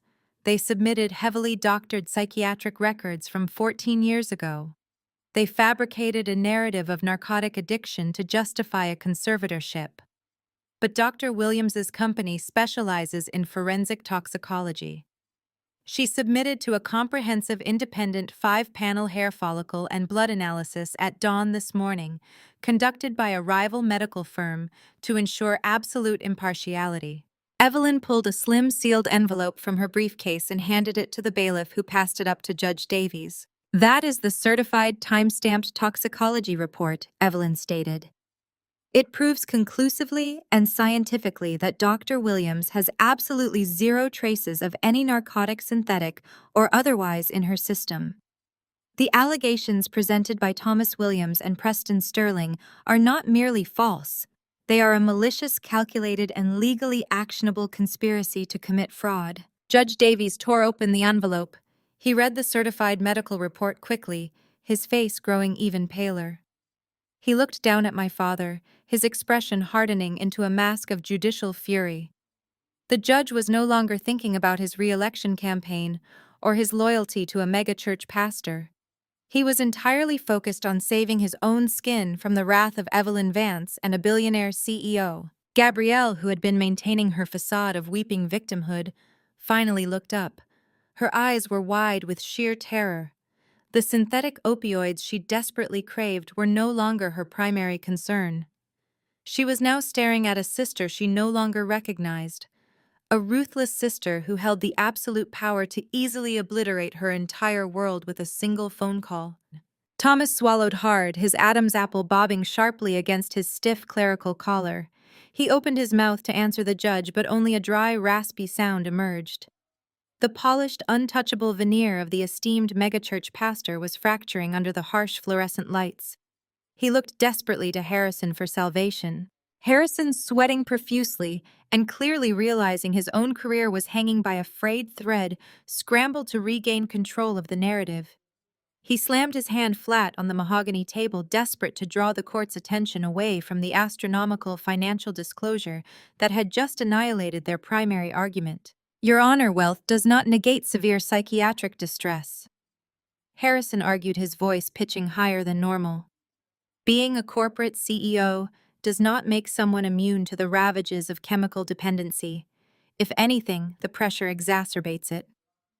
We have submitted empirical documented medical evidence of Dr. Williams's addiction. Exhibit C, Your Honor. The failed toxicology screenings from just last month. Money cannot erase those positive test results, and they prove beyond a shadow of a doubt that she is a danger to herself. Evelyn did not even bother to return to the defense table. She stood calmly before the bench, her posture radiating absolute lethality. She extended a manicured hand toward Judge Davies. If I may.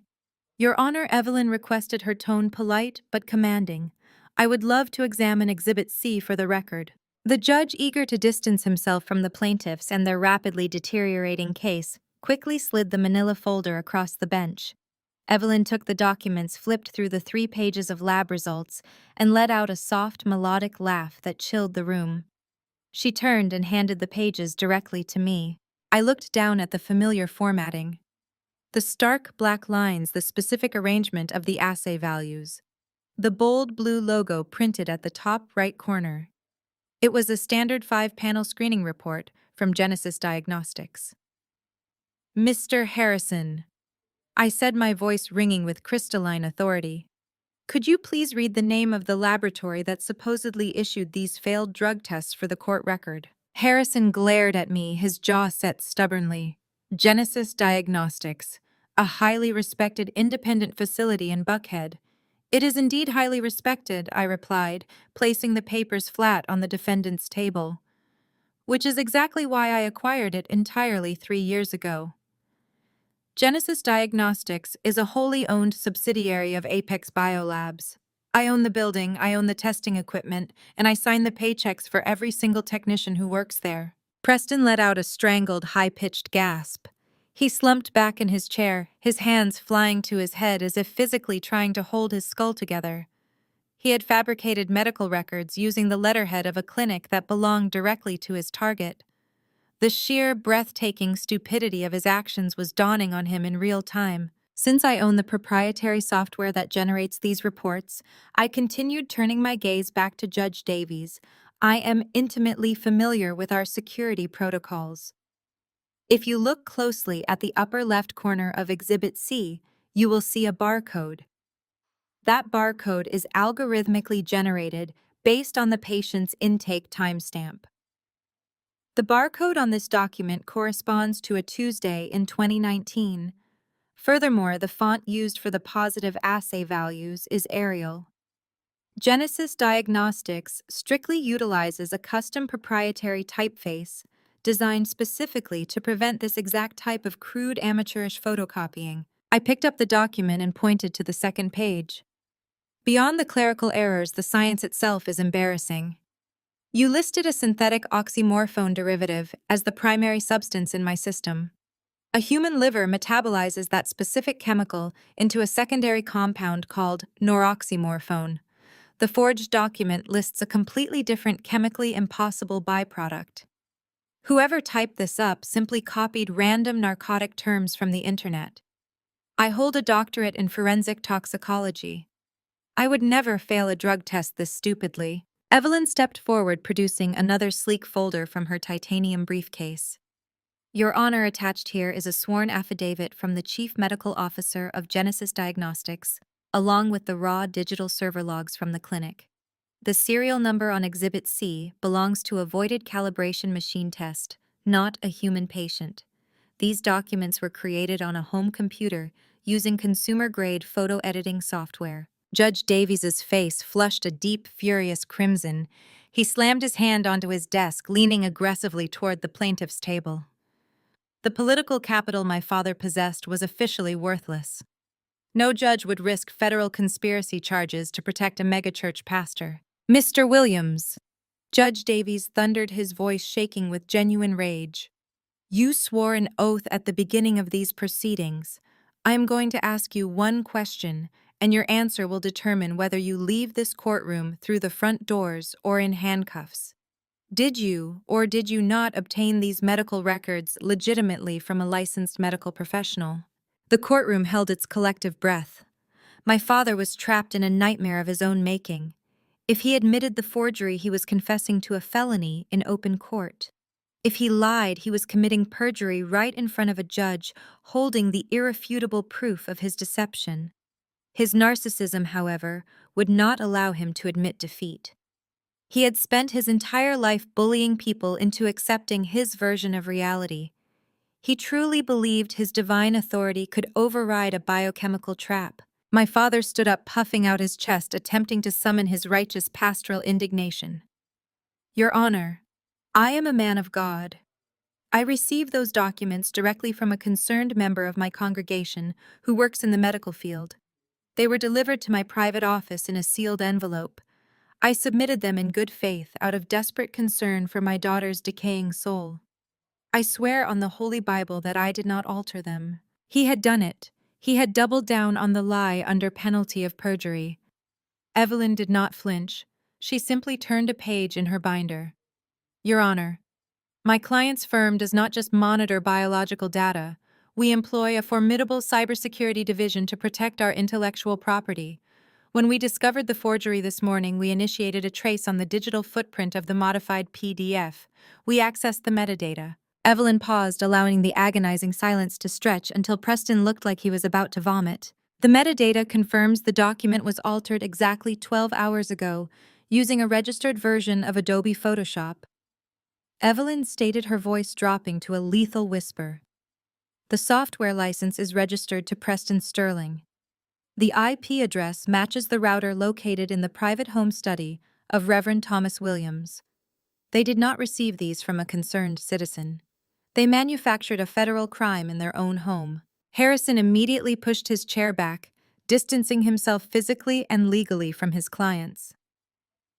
Your Honor, as an officer of the court, I must formally state that my firm had absolutely no knowledge of the fraudulent nature of these documents. We were assured of their authenticity by Mr. Williams. You are throwing us under the bus! Preston shouted, his voice cracking hysterically as he turned on his own lawyer. You told us this would be a simple hearing. You said she wouldn't even be able to fight back. Order! Judge Davies bellowed, slamming his gavel repeatedly. The sharp wooden cracks echoed like gunfire. Mr. Sterling, you will remain silent, or I will have the bailiff gag you. Mr. Williams, you have just committed perjury in my courtroom in addition to presenting forged documents in an attempt to fraudulently seize a multi-billion-dollar estate.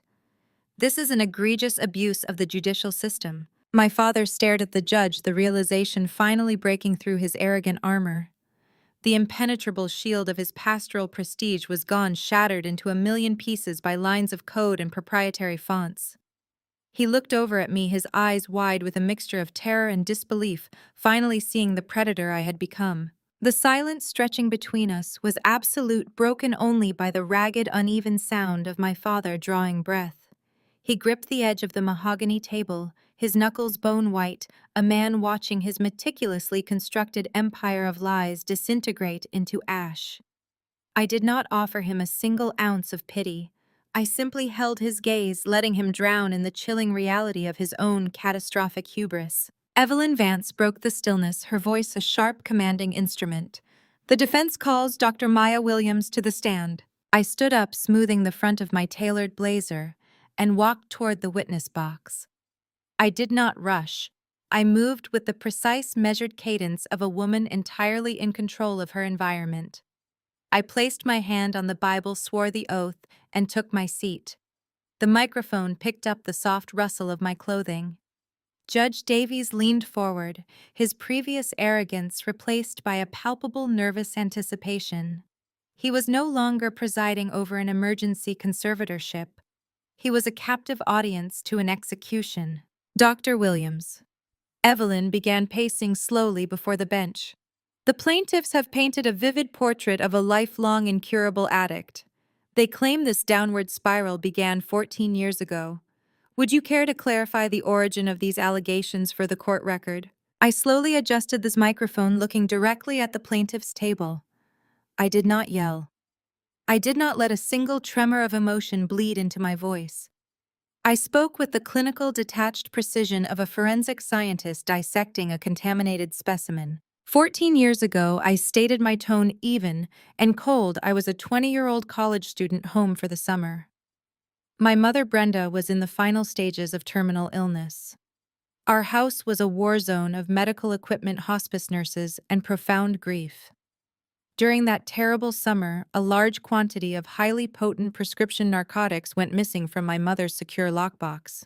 My father shifted uncomfortably, his eyes darting toward the floor. Gabrielle suddenly crossed her arms over her chest, digging her nails into her sleeves. Her active withdrawal tremors were becoming increasingly visible, her skin slick with a cold sweat she could no longer conceal with practiced sobbing. When the missing narcotics were discovered, I continued my gaze fixed firmly on my sister. The family demanded a drug test. I passed. Gabrielle failed spectacularly. She was 18, heavily addicted to pharmaceutical-grade opioids, and weeks away from starting her freshman year on a full academic scholarship to a prestigious university. A drug charge or a mandatory stint in a rehabilitation facility would have instantly destroyed her entire future. I paused, letting the gravity of the past settle over the hushed courtroom. "My mother was dying," I said, allowing a fraction of the ancient buried pain to surface before locking it away again. Brenda begged me on her actual deathbed to take the fall. She wept. She pleaded. She told me I was the strong one, the capable one, the daughter who could absorb the blow and survive. She was desperate to protect Gabrielle's fragile future. Out of profound love for my dying mother, I agreed. I falsely confessed to stealing the medication. I accepted the blame. I accepted the shame. I became the designated scapegoat, so the golden child could maintain her flawless trajectory. Preston looked at his wife in sheer horror. He had married into this family believing the carefully curated narrative of the righteous pastor and the tragic addicted sister. He was only just now realizing he had shackled himself to the actual addict. Gabrielle refused to look at him. She stared straight ahead, a tear carving a path through her flawless makeup, entirely paralyzed by the unearthing of a secret she thought was buried with our mother. That sacrifice, I explained to the judge, was meant to be a temporary shield. Instead, my father weaponized it. He utilized my fabricated confession to elevate his own status. He became the tragic, long-suffering pastor, burdened by a wayward daughter, garnering sympathy and donations from his massive congregation. Whenever he needed a convenient distraction, he resurrected the ghost of my supposed addiction. The 14-year lie became the foundational mythology of this family. It justified their constant financial demands, their condescension, and their blatant exclusion. They convinced themselves I was broken, which made it incredibly easy for them to attempt this conservatorship today. They truly believed they were dealing with the vulnerable, helpless 20-year-old girl from over a decade ago. I leaned back in the wooden chair, folding my hands neatly in my lap. They never bothered to check if I had evolved, I stated smoothly. They never noticed that while they were spending 14 years cultivating their respectable facade, I was spending 14 years mastering molecular biology and building a global chemical empire. I did not just survive their lie, I weaponized my intellect against it. Judge Davies sat perfectly still, absorbing the unvarnished truth. The gallery air was thick with electrified silence. My father looked physically hollowed out, a deflated monument to his deceit. Gabrielle was vibrating now, the chemical hunger in her veins battling the sheer terror of exposure. Evelyn walked forward and looked directly up at the judge. Your Honor, we wish to remove any lingering shadow of a doubt regarding my client's current physiological state. I turned my complete attention back to the high wooden bench, delivering the final devastating blow. Your Honor, I am officially requesting a court-mandated hair follicle drug test to be conducted within the hour, I declared, my voice ringing with absolute chilling certainty. But I strictly demand that this specific parameter be equally applied. I want a certified independent medical officer to harvest a sample from my scalp right now. And then I want that exact same officer to march across the aisle and take a hair follicle sample directly from my sister Gabrielle. The color drained entirely from Gabrielle's face, leaving her skin translucent. She shrank into her chair, hands trembling violently. The sheer audacity of my demand hung in the air, a challenge that completely paralyzed the plaintiff's table. Judge Davies leaned forward, scrutinizing the uncontrollable tremors racking my sister's frame. The polished veneer of the megachurch pastor's perfect daughter was rapidly dissolving, revealing the chemically dependent woman underneath. Evelyn did not give them a second to recover. She stepped smoothly toward the center aisle. Your Honor, she stated. Given the severe allegations of narcotic abuse central to this petition, and the fact that Gabrielle serves as a primary witness, assessing her physiological credibility is entirely relevant. If the plaintiffs are confident, they should welcome immediate medical verification. The court agrees, Judge Davies announced, his gavel slamming onto the sounding block. The integrity of these proceedings has been severely compromised by fraudulent documentation. I am ordering an immediate supervised hair follicle extraction for both Dr. Williams and Mrs. Sterling. The medical officer will conduct the sampling in the adjacent chambers right now. I cannot do that, Gabrielle gasped. She sprang up, stumbling backward. Her heels caught the carpet and Preston lunged forward to catch her. She shoved him away, her breath coming in panicked hitches. The withdrawal symptoms she had tried so hard to mask as sorrow were now impossible to ignore. Sweat beaded on her forehead, and her pupils were dilated to the size of saucers. Evelyn smoothly pivoted, blocking Gabrielle's path to the heavy doors. The defense calls Gabrielle Sterling to the witness stand, she declared with absolute authority. Harrison scrambled to his feet. Objection, he shouted. The witness is clearly in deep emotional distress. Subjecting her to hostile cross-examination is highly inappropriate. Overruled, Judge Davies barked. Mrs. Sterling, take the stand immediately, or I will hold you in direct contempt and place you in holding. The choice is yours. My father grabbed Gabrielle's wrist, squeezing hard, a desperate command to maintain the 14-year lie. He was begging her to hold the family's manufactured reality together.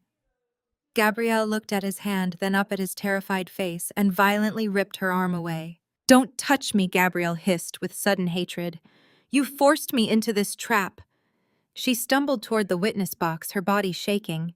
She bypassed the Bible, collapsing into the leather chair. She wrapped her arms around her stomach, rocking back and forth. The courtroom watched in stunned fascination as the golden child completely unraveled. Evelyn approached the stand, letting the crushing weight of the silence force Gabrielle into submission. Mrs. Sterling. Evelyn began softly. Let us bypass the theatrics. You are currently experiencing active chemical withdrawals from synthetic opioids, are you not? Gabrielle let out a wretched sob, burying her face in her hands. The pristine image of the devoted daughter shattered. Yes, she wailed. It was never Maya. It was always me. I am the addict. I took the pills 14 years ago and I never stopped. A collective gasp rippled through the gallery. My father sank into his chair, covering his face. His meticulously built empire of righteousness was burning to the ground. Preston stared at his wife, paralyzed by the realization that his marriage was constructed on profound deceit. And how exactly does an unemployed housewife finance a 14-year narcotic dependency? Evelyn pressed, locking onto my sister. Given your husband's failing real estate ventures, the mathematics simply do not align. Who is funding your supply? Gabrielle looked up, her mascara running down her cheeks. She locked eyes with my father, delivering a look of absolute vindictive destruction. The church, Gabrielle confessed. The youth outreach fund. The charity renovation accounts. I have the administrative passwords. I have been transferring thousands of dollars every week for the past 4 years. I bought the pills and forged the invoices. My father knew the accounts were bleeding, but he refused to audit them because he could not bear a public scandal. He deliberately let me steal from the congregation to protect his precious reputation. Brenda, my father's current wife, erupted from the gallery. Her perfect composure finally snapped. She lunged toward the wooden partition dividing the gallery from the court floor. "Shut your mouth, Gabrielle," Brenda screamed. "You are ruining everything. Stop talking right now. You are destroying your father. You are destroying this family." Judge Davies struck his gavel with explosive force. "Bailiff, restrain that woman," he roared. "Madam, if you utter one more syllable, I will throw you in a holding cell for 30 days. This is a court of law, not a circus." 2 armed bailiffs immediately flanked Brenda, grabbing her arms and forcing her back onto the bench. She sat there hyperventilating, glaring at me with unadulterated venom. I stared back blankly, letting her drown in her toxic rage. Evelyn turned back to the judge, her control absolute. "Your Honor, we have just witnessed a full voluntary confession to grand larceny, wire fraud, and embezzlement of nonprofit funds, alongside perjury and conspiracy to commit medical fraud. The plaintiffs did not bring this conservatorship to protect my client. They brought this petition to seize her billionaire assets to cover up their massive financial crimes. They intended to drain Apex Biolabs to finance Mrs. Sterling's addiction." I sat perfectly still, watching the absolute destruction of Thomas Williams. He had spent his entire life demanding perfection, crushing anyone who threatened his pristine image, and weaponizing my grief to elevate his status. Now he sat exposed as a fraud, an enabler, and a conspirator. His golden child had confessed to embezzling from his own congregation. His trusted son-in-law was implicated in federal forgery. His wife was inches from being arrested. The perfect family image was completely destroyed. They came to bury me under a mountain of lies, but simply dug their own graves. I remained silent, a sovereign billionaire, quietly watching the cold, damp earth finally close over them, ending the nightmare. The silence that followed my internal revelation was suddenly shattered by the aggressive scraping of a heavy wooden chair against the floorboards. Preston leaped to his feet, stepping away from the plaintiff's table as if the mahogany itself had caught fire. He brushed his bespoke suit jacket, his chest heaving with panicked breaths. His handsome, arrogant features were distorted into a mask of pure self-preservation. He looked down at Gabrielle, who wept into her hands with absolute disgust. "Your Honor," Preston stammered, his voice cracking as he desperately tried to project his usual country club confidence. "I need to make a formal statement for the record. I have been completely and utterly deceived. I had absolutely no knowledge of my wife's criminal activities or her severe chemical dependency." Gabrielle jerked her head up, her tear-streaked face twisting in betrayal. Preston ignored her, completely turning his back on the woman he had sworn to protect. He faced Judge Davies with his palms raised in a gesture of frantic surrender. "I am a respected developer in this city," Preston declared, his volume rising as panic set in. "My reputation is spotless. I married into this family believing they were pillars of the community. Thomas Williams presented himself as a moral authority. They told me Maya was dangerously unstable and needed an intervention. They leveraged my concern for my sister-in-law to drag me into this circus. I am the victim of a deeply dysfunctional, pathological family dynamic." My father's face morphed from terror to blinding rage. He slammed his fist onto the table, pointing a shaking finger at his son-in-law. Do not you dare stand there and play the innocent bystander, my father roared, his baritone voice echoing through the chamber. You knew exactly what we were doing. You were the one who insisted we push for full conservatorship over her corporate assets. Judge Davies struck his gavel with explosive force, demanding order. The courtroom immediately fell silent, the tension thick enough to suffocate everyone present. I did no such thing, Preston shot back, adjusting his silk tie with trembling fingers. I only offered to manage the assets because you explicitly told me she was squandering them on narcotics. You lied to me. Your daughter lied to me. I am a victim of fraud. Preston turned to his attorney Harrison, who was currently staring blankly at the floor. We are leaving, Preston hissed at the lawyer. Grab the briefcases. We are entirely done here. He looked up at the bench, offering Judge Davies a tight smile.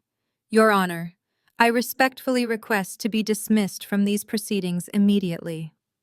I am filing for divorce the second I leave this building. I wash my hands of these criminals. I have a business to run and a reputation to salvage. I cannot be associated with this level of depravity. Preston reached for his leather briefcase, preparing to walk out the doors and resume his life of privileged entitlement. He believed he could simply detach himself from the wreckage and walk away clean. He thought throwing his wife to the wolves would buy his freedom. I let out a slow, deliberate exhale. The corners of my mouth curled upward into a chilling, radiant smile. Until this exact moment, I had focused my surgical strikes entirely on my blood relatives. Preston had merely been collateral damage, a greedy opportunist caught in the crossfire. But watching him attempt to shed his complicity and abandon his wife on the courtroom floor ignited a different kind of fire in my veins. Evelyn Vance caught my expression. She recognized the predatory shift in my posture. She took a single step back from the podium, wordlessly ceding the floor to me. I stood up from the defendant's table. I smoothed the lapels of my blazer, maintaining steady, unblinking eye contact with Preston. Mr. Sterling seems to be in a tremendous hurry to leave, I said, my voice echoing with terrifying calm. He claims to be an innocent victim, a respectable businessman, duped by a dysfunctional family. He believes he can simply walk out those doors and return to his thriving real estate firm. Preston froze, his hand lingering on the handle of his briefcase. He looked at me, his arrogant sneer faltering as he registered the lethal serenity in my eyes. Your Honor. I continued pacing slowly toward the center of the courtroom. Mr. Sterling just stated on the official record that his reputation is spotless. He claims he only sought control of my assets to protect me. I find that narrative incredibly fascinating, especially considering the current financial reality of Sterling residential properties. Preston's face lost whatever color had managed to return to it. His jaw dropped. Objection! Harrison shouted automatically, though his voice lacked any real conviction. My client's business is entirely irrelevant to this proceeding. It is highly relevant, Your Honor. Evelyn countered smoothly from her position behind me. The plaintiff's true motivation for initiating this conservatorship is the crux of the matter. I will allow it, Judge Davies ruled, leaning forward over the bench, completely captivated by the unfolding disaster. Proceed, Dr. Williams. Thank you, Your Honor, I replied, never breaking eye contact with Preston. 2 months ago, Sterling Residential Properties defaulted on 3 major commercial loans. You over-leveraged your firm to acquire a block of luxury waterfront condominiums, completely miscalculating the zoning restrictions. The city denied your permits. Your investors panicked. Your primary lenders initiated foreclosure proceedings on your commercial properties. I stopped pacing, planting my feet firmly on the marble floor directly in front of him. You are currently drowning in $40 million of toxic debt, Preston. I stated, my voice echoing like a death knell. You are completely bankrupt. You did not come here today to save a troubled sister-in-law. You conspired to seize my company, to liquidate my corporate accounts, and save yourself from federal bankruptcy court. You needed my money to cover your own catastrophic failures. Preston staggered backward as if physically struck. His polished veneer dissolved, leaving behind a sweating man grasping for a lifeline that no longer existed. He opened his mouth, but no words materialized. He gripped the mahogany table to keep his knees from buckling. The courtroom watched as the illusion of the wealthy son-in-law evaporated. My father looked bewildered. He stared at Preston with mounting dread. Thomas had built his identity around the prestige of his family, parading Preston in front of his congregation as the ultimate prize. "You are lying." Preston choked out his voice, a pathetic squeak.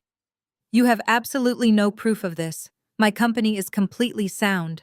Evelyn did not speak. She unclasped her briefcase and produced a thick stack of documents. She handed them directly to Judge Davies. His expression shifted to unadulterated shock. "These are certified bank statements," Judge Davies noted.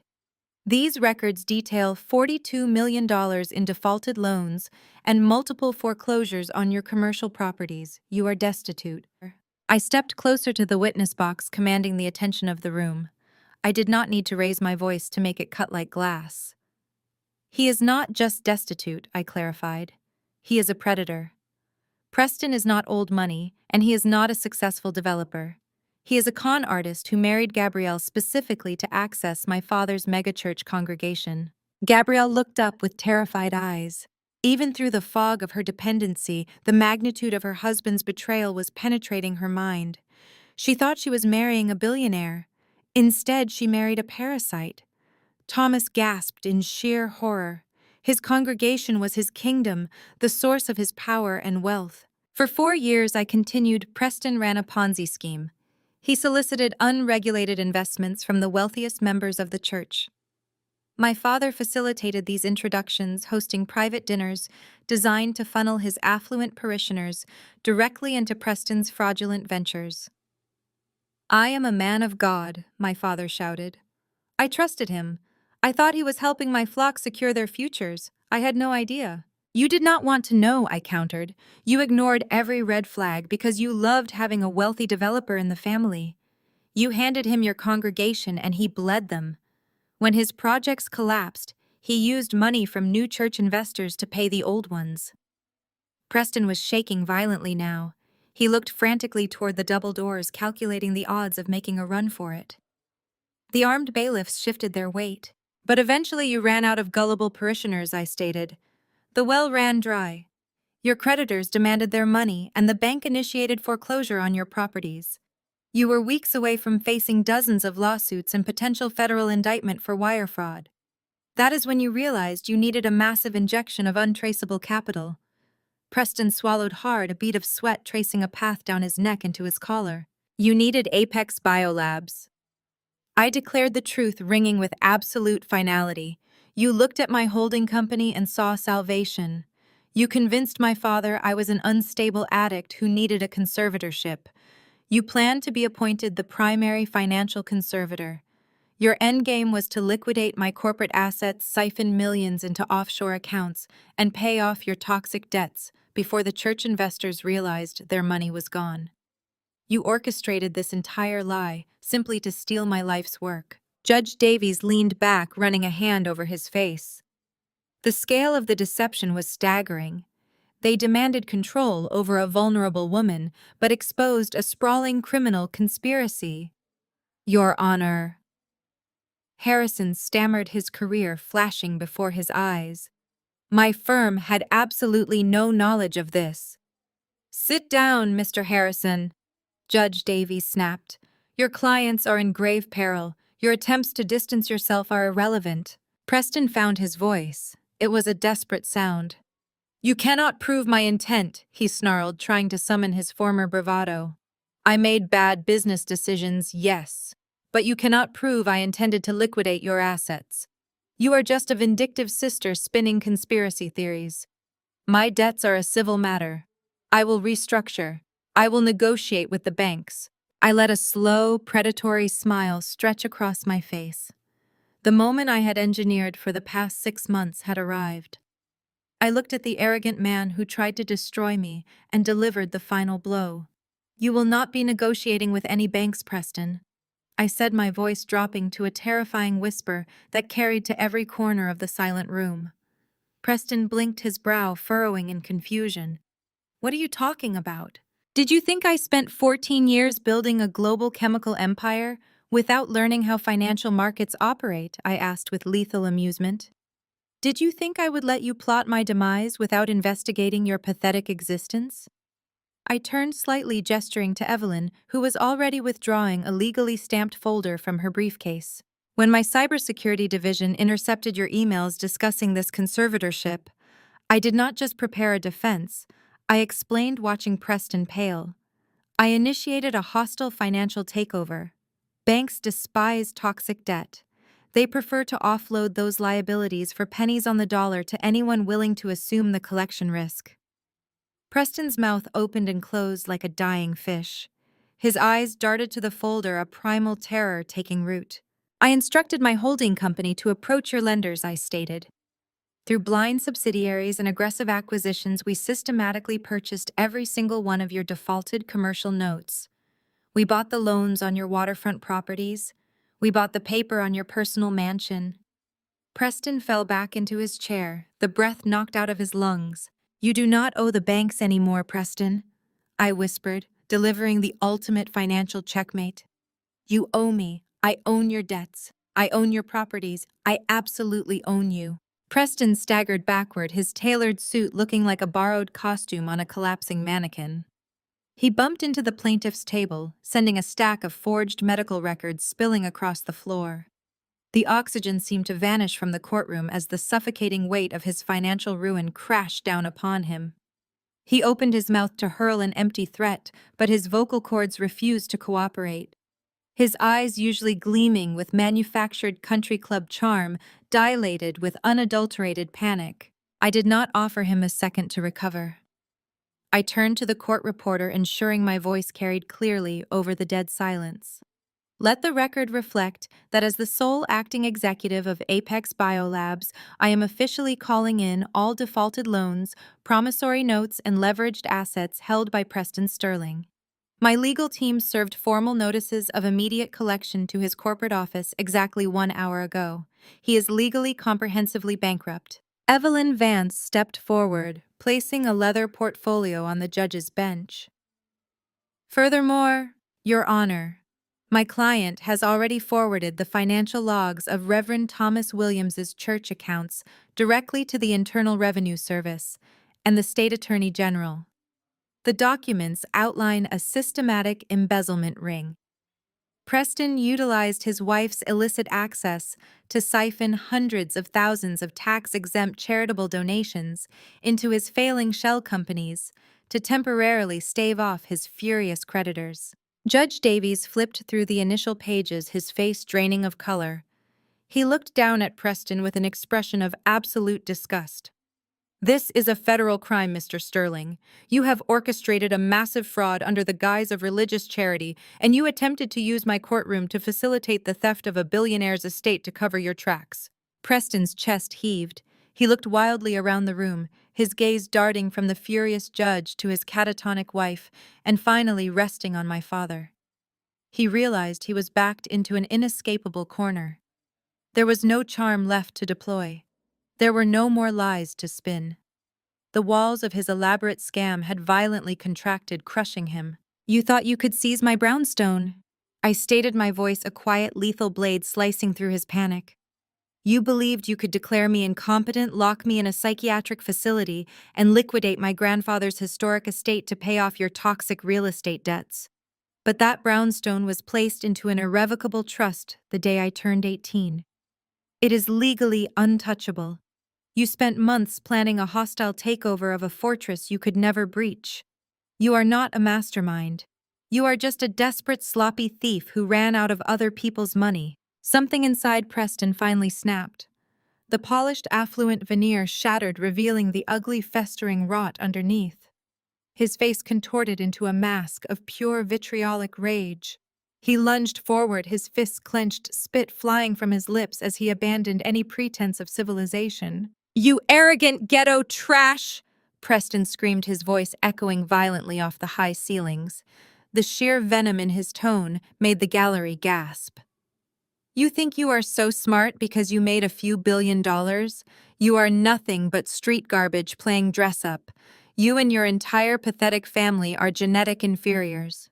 I only married into this circus because your father was desperate for a respectable white son-in-law to validate his pathetic little church. 2 bailiffs instantly stepped forward, their hands resting on their holstered weapons, but Judge Davies held up a hand, allowing Preston to dig his grave even deeper. Preston turned his blazing racist fury directly onto Thomas and Brenda. "You were so pathetically easy to manipulate," he snarled, his lips curling in supreme disdain. "You bowed down to me. You handed me the keys to your kingdom because you thought my skin color and my last name gave you status. You are uneducated animals pretending to be high society. I despised sitting at your dinner table. I despised listening to your hypocritical sermons. You sold out your own flesh and blood just to keep me around, and you were too stupid to see I was bleeding you dry the entire time." Brenda let out a strangled, horrified wail. She collapsed against the wooden pew, clutching her chest as if she had been physically shot. The illusion of her prestigious, wealthy son-in-law was gone, replaced by a vicious racist who viewed her family as subhuman stepping stones. My father stood frozen, his eyes wide, his pastoral authority entirely decimated. The realization hit him with the force of a freight train.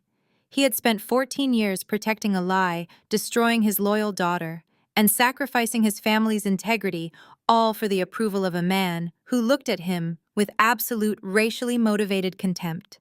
Thomas traded his soul for a country club membership that never existed. "You deserve each other," Preston yelled, kicking a chair out of his way. "You are a family of grifters, addicts, and frauds.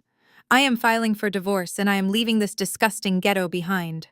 He turned to storm out of the courtroom, completely unhinged, believing arrogance could still dictate the terms of his exit. "You are not going anywhere, Mr. Sterling!" Judge Davies thundered, his voice vibrating with absolute fury. "Bailiffs, place that man in handcuffs. He is under arrest for grand larceny, perjury, and conspiracy to commit fraud. He is a flight risk and will be remanded to the county jail without bail pending federal indictment." The bailiffs lunged forward, grabbing Preston by the shoulders and slamming him against the heavy wooden doors. The metallic click of the handcuffs echoing through the chamber was the most beautiful sound I had ever heard. Preston thrashed and screamed, his white privilege entirely useless against the cold, unyielding steel binding his wrists. I remained standing at the defense table, my posture relaxed, my expression serene. I watched my father drop his head into his hands, weeping uncontrollably as the reality of his profound, irreversible failure set in. Brenda was hyperventilating, staring in sheer terror at the monster she had welcomed into her home. Gabrielle was slumped in the witness box, shaking violently, her life entirely ruined by the very man she had stolen to impress. They had tried to bury me to protect their perfect image, but they had simply locked themselves inside a burning house. I did not raise my voice. I did not hurl insults. I simply stood in the quiet aftermath of their destruction, a sovereign queen surveying the ashes of a kingdom that no longer existed. Judge Davies cleared his throat, the sharp sound shattering the residual shock that had paralyzed the courtroom. He adjusted his heavy black robes and looked down from the bench, his expression radiating absolute judicial fury. He bypassed my family entirely, turning his attention directly to the defense table. Dr. Williams, the judge, said, his voice echoing with formal gravity. "This court owes you a profound apology. You have been subjected to a malicious, coordinated abuse of the legal system.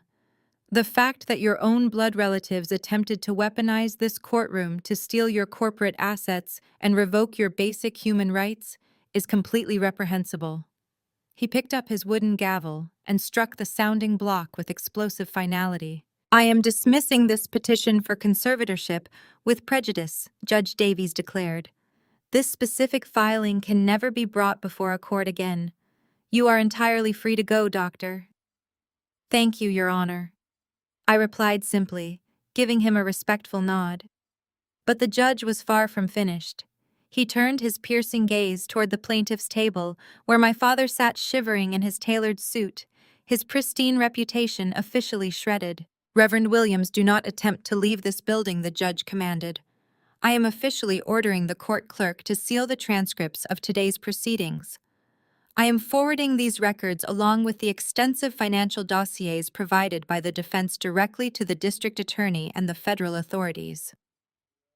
My father looked up, his face an ashen mask of raw terror. "Your Honor, please, I am a man of the cloth. I had no idea about the embezzlement." "You are a perjurer!" Judge Davies snapped, silencing him instantly. I am initiating a formal judicial request for a comprehensive investigation into your personal finances, your church's tax-exempt status, and your direct involvement in conspiracy to commit fraud. You came into my courtroom and swore an oath on a Bible you clearly do not respect to steal from your own child. You will face the full consequences of your profound arrogance. We are adjourned. The judge stood and swept out of the room. The remaining bailiffs moved in, instructing my parents and Gabrielle to remain seated while the authorities were notified of the impending fraud investigation. Evelyn snapped her briefcase shut, a tight, victorious smile playing on her lips. We had executed the strategy perfectly. I smoothed the lapels of my blazer, turned my back on the people who had given me life, and walked down the center aisle. I pushed through the heavy mahogany doors and stepped into the cool marble hallway of the courthouse. The air outside the courtroom felt crisp and clean, entirely devoid of the toxic desperation I had just left behind. I took a deep, steadying breath, savoring the absolute freedom coursing through my veins. Maya. Wait. Please, Maya. The frantic, high-pitched voice echoed down the long corridor. I stopped and turned slowly. My mother burst through the courtroom doors, stumbling clumsily over her own expensive heels. Her usually immaculate hair was a disheveled mess. Dark streaks of mascara painted grotesque lines down her cheeks. Brenda closed the distance between us, her hands reaching out to grab the sleeve of my coat. I looked down at her hands, my expression hardening into solid stone. "Do not touch me," I warned. Brenda flinched, pulling her hands back as if she had been burned, but the sheer panic driving her overrode her immense pride. Her knees gave out. She collapsed onto the hard marble floor right at my feet. The woman who had spent 34 years looking down her nose at me was now kneeling before me, her designer skirt pooling around her on the dirty tile. "Please," she sobbed, her voice cracking as she looked up at me with wild, desperate eyes. "Please, Maya, you have to forgive us. We made a terrible mistake. We were deceived. Preston lied to us from the very beginning. Your father and I were just trying to do what was best for the family. We thought you were in trouble." "You were trying to steal my company to fund your country club lifestyle," I corrected her, my tone flat and clinical. "Do not insult my intelligence by pretending you were innocent victims. You were eager accomplices. You saw an opportunity to get rich quick, and you took it. We will lose everything," Brenda wailed, abandoning the lie and moving straight to the core of her panic. "The church is going to be investigated by the federal government. They will freeze our bank accounts. They will take the house. The congregation will abandon us when they find out what Preston did with their money. You have to help us. You have billions, Maya. You can post bail. You can hire the best defense attorneys. You can write a check right now and make this all go away." I stared down at her. I searched my heart for a flicker of pity, a shred of daughterly duty, or even a spark of vindictive joy. I found absolutely nothing. The space where my love for my family used to live was completely hollowed out. "You are asking me to finance the defense of the people who just tried to lock me in a psychiatric ward?" I stated, laying bare the sheer absurdity of her request. "You sat in that room and listened to a lawyer call me a drug-addicted, unstable failure. You nodded along while they tried to strip away my fundamental human rights. And now you want my money to save yourselves." "You are my daughter!" Brenda cried, clasping her hands together in a posture of desperate prayer. "Blood is blood. We gave you life. We raised you. You owe us." "I do not owe you a single cent," I replied, my voice dropping to a harsh, icy whisper. "You gave birth to me, but you never acted like a mother. A mother protects her child. A mother does not offer her daughter up as a sacrificial lamb to impress a racist fraud. A mother does not steal from her own child to maintain a pathetic facade of religious superiority." Brenda gasped, covering her mouth as the reality of my words struck her. "You chose Gabrielle and Preston every single day of my life." I continued my gaze, pinning her to the floor. "You chose them when you ignored my academic achievements. You chose them when you mocked my career choices. You chose them when you conspired to steal my holding company. You sat back and watched them try to destroy me. You made your choice, Brenda. Now you get to live with the exact consequences of it." "But we will be completely ruined," she begged, crawling forward slightly, her tears dripping onto my shoes. Please, Maya, I am begging you, do not leave us like this. We have no one else to turn to. I stepped back, removing myself from her physical reach. You ruined yourselves, I told her, my voice completely devoid of emotion. Your unbridled greed destroyed your church. Your arrogance destroyed your reputation. I did not force you to sign those fraudulent papers. I simply held up a mirror and forced you to look at the reflection. I turned away from her, adjusting the strap of my briefcase on my shoulder. Maya, please. Her voice echoed off the marble walls, a pathetic, desperate shriek that would have broken anyone else. I did not look back. I did not break my stride. I walked down the long corridor, the rhythmic click of my heels drowning out the sound of my mother weeping on the floor. I walked out of the courthouse and stepped into the bright, blinding sunlight, leaving the ashes of my toxic family permanently behind me. The blinding sunlight marked the beginning of a swift, merciless unraveling for the Williams family. The federal investigation initiated by Judge Davies moved with devastating speed, tearing through decades of carefully constructed religious hypocrisy. Forensic accountants descended upon the church, seizing ledgers, freezing accounts, and exposing the grotesque financial arteries connecting my father's ministry to Preston's Ponzi scheme. Within 2 weeks, the Board of Elders forced Thomas to step down from the pulpit in absolute disgrace. His congregation, the loyal flock he had manipulated for years, abandoned him when the scandal hit the local news. They realized their spiritual leader had sold them out to a charming fraudster, trading their hard-earned donations for proximity to counterfeit wealth. Thomas was formally indicted on multiple counts of conspiracy to commit wire fraud, perjury, and tax evasion. He currently sits in a federal holding facility, stripped of his tailored suits and his booming baritone authority. The man who spent his life weaponizing the gospel to demand submission is now pleading for leniency from a judge who has none left to give.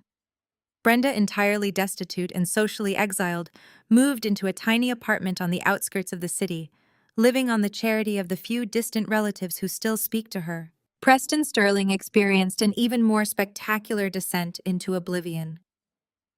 The moment I called in his defaulted loans, his entire house of cards collapsed into dust. He attempted to negotiate a plea deal by turning state's evidence against my father, but the prosecutors already possessed the intercepted emails and financial logs my cybersecurity team had provided. They did not need his cooperation. Preston was charged with 27 counts of grand larceny, embezzlement, and securities fraud. The man who had sneered at my family in open court, who had viewed us as racially inferior stepping stones, was reduced to a weeping, trembling shell during his arraignment. His country club friends immediately severed ties, erasing his name from their registries. He was denied bail due to his significant flight risk and the overwhelming evidence against him. He now resides in a maximum security county jail awaiting a trial that will undoubtedly end in a lengthy federal prison sentence. I liquidated his seized commercial properties, sold his waterfront mansion at auction, and donated the proceeds to community housing initiatives. Preston believed he could use his white privilege to extract wealth from a vulnerable black family, but he severely underestimated the intellect of the woman he tried to destroy. Gabrielle's fate was perhaps the most tragic, yet entirely fitting. The collapse of her marriage and the public humiliation of her husband's crimes pushed her chemical dependency to a critical breaking point. Following a severe overdose just days after the courthouse confrontation, the state intervened. She was placed under a mandatory court-ordered medical conservatorship, the exact legal cage she had gleefully tried to lock me inside. The judge mandated an 18-month stay at a high-security inpatient rehabilitation facility. In a twist of poetic justice that I admit brought me a profound sense of satisfaction, the state assigned her to the Vanguard Recovery Center. Vanguard is a state-of-the-art facility specializing in severe chemical dependency. It is also entirely owned and operated by Apex Biolabs. My sister is currently getting sober in a facility funded by the very corporate empire she conspired to steal. I receive weekly sterile clinical reports on her progress. I do not visit her. I do not call her. I ensure she receives the highest standard of medical care available, but I offer absolutely no emotional comfort. She made her choices trading her loyalty for an illusion, and now she must navigate her arduous path to recovery completely alone. With my biological relatives permanently excised from my life, I turned my full attention to the ultimate prize. The historic brownstone, the architectural crown jewel of my grandfather's legacy, finally belonged to me, without the polluting presence of my parents. I did not sell the property. I refused to let it become another overpriced condominium for wealthy developers. Instead, I poured $10 million into a massive, meticulous renovation. I stripped away my mother's ostentatious, gaudy decor, restoring the original hardwood floors, the intricate crown molding, and the grand mahogany staircase. The house breathed again, shedding the toxic energy that had infected it for decades. I transformed the sprawling three-story estate into the headquarters for the Apex STEM initiative. The brownstone is now a fully funded state-of-the-art educational center and scholarship foundation dedicated exclusively to young African American women pursuing careers in science, technology, engineering, and mathematics. The grand dining room where my father used to belittle my academic achievements is now a high-tech robotics laboratory. The parlor where Preston Sterling spun his fraudulent lies is a collaborative coding workspace. Every room is filled with brilliant, driven young women who look like me, women who are given the resources, the mentorship, and the financial backing to change the world. I created the exact sanctuary I desperately needed when I was a struggling student.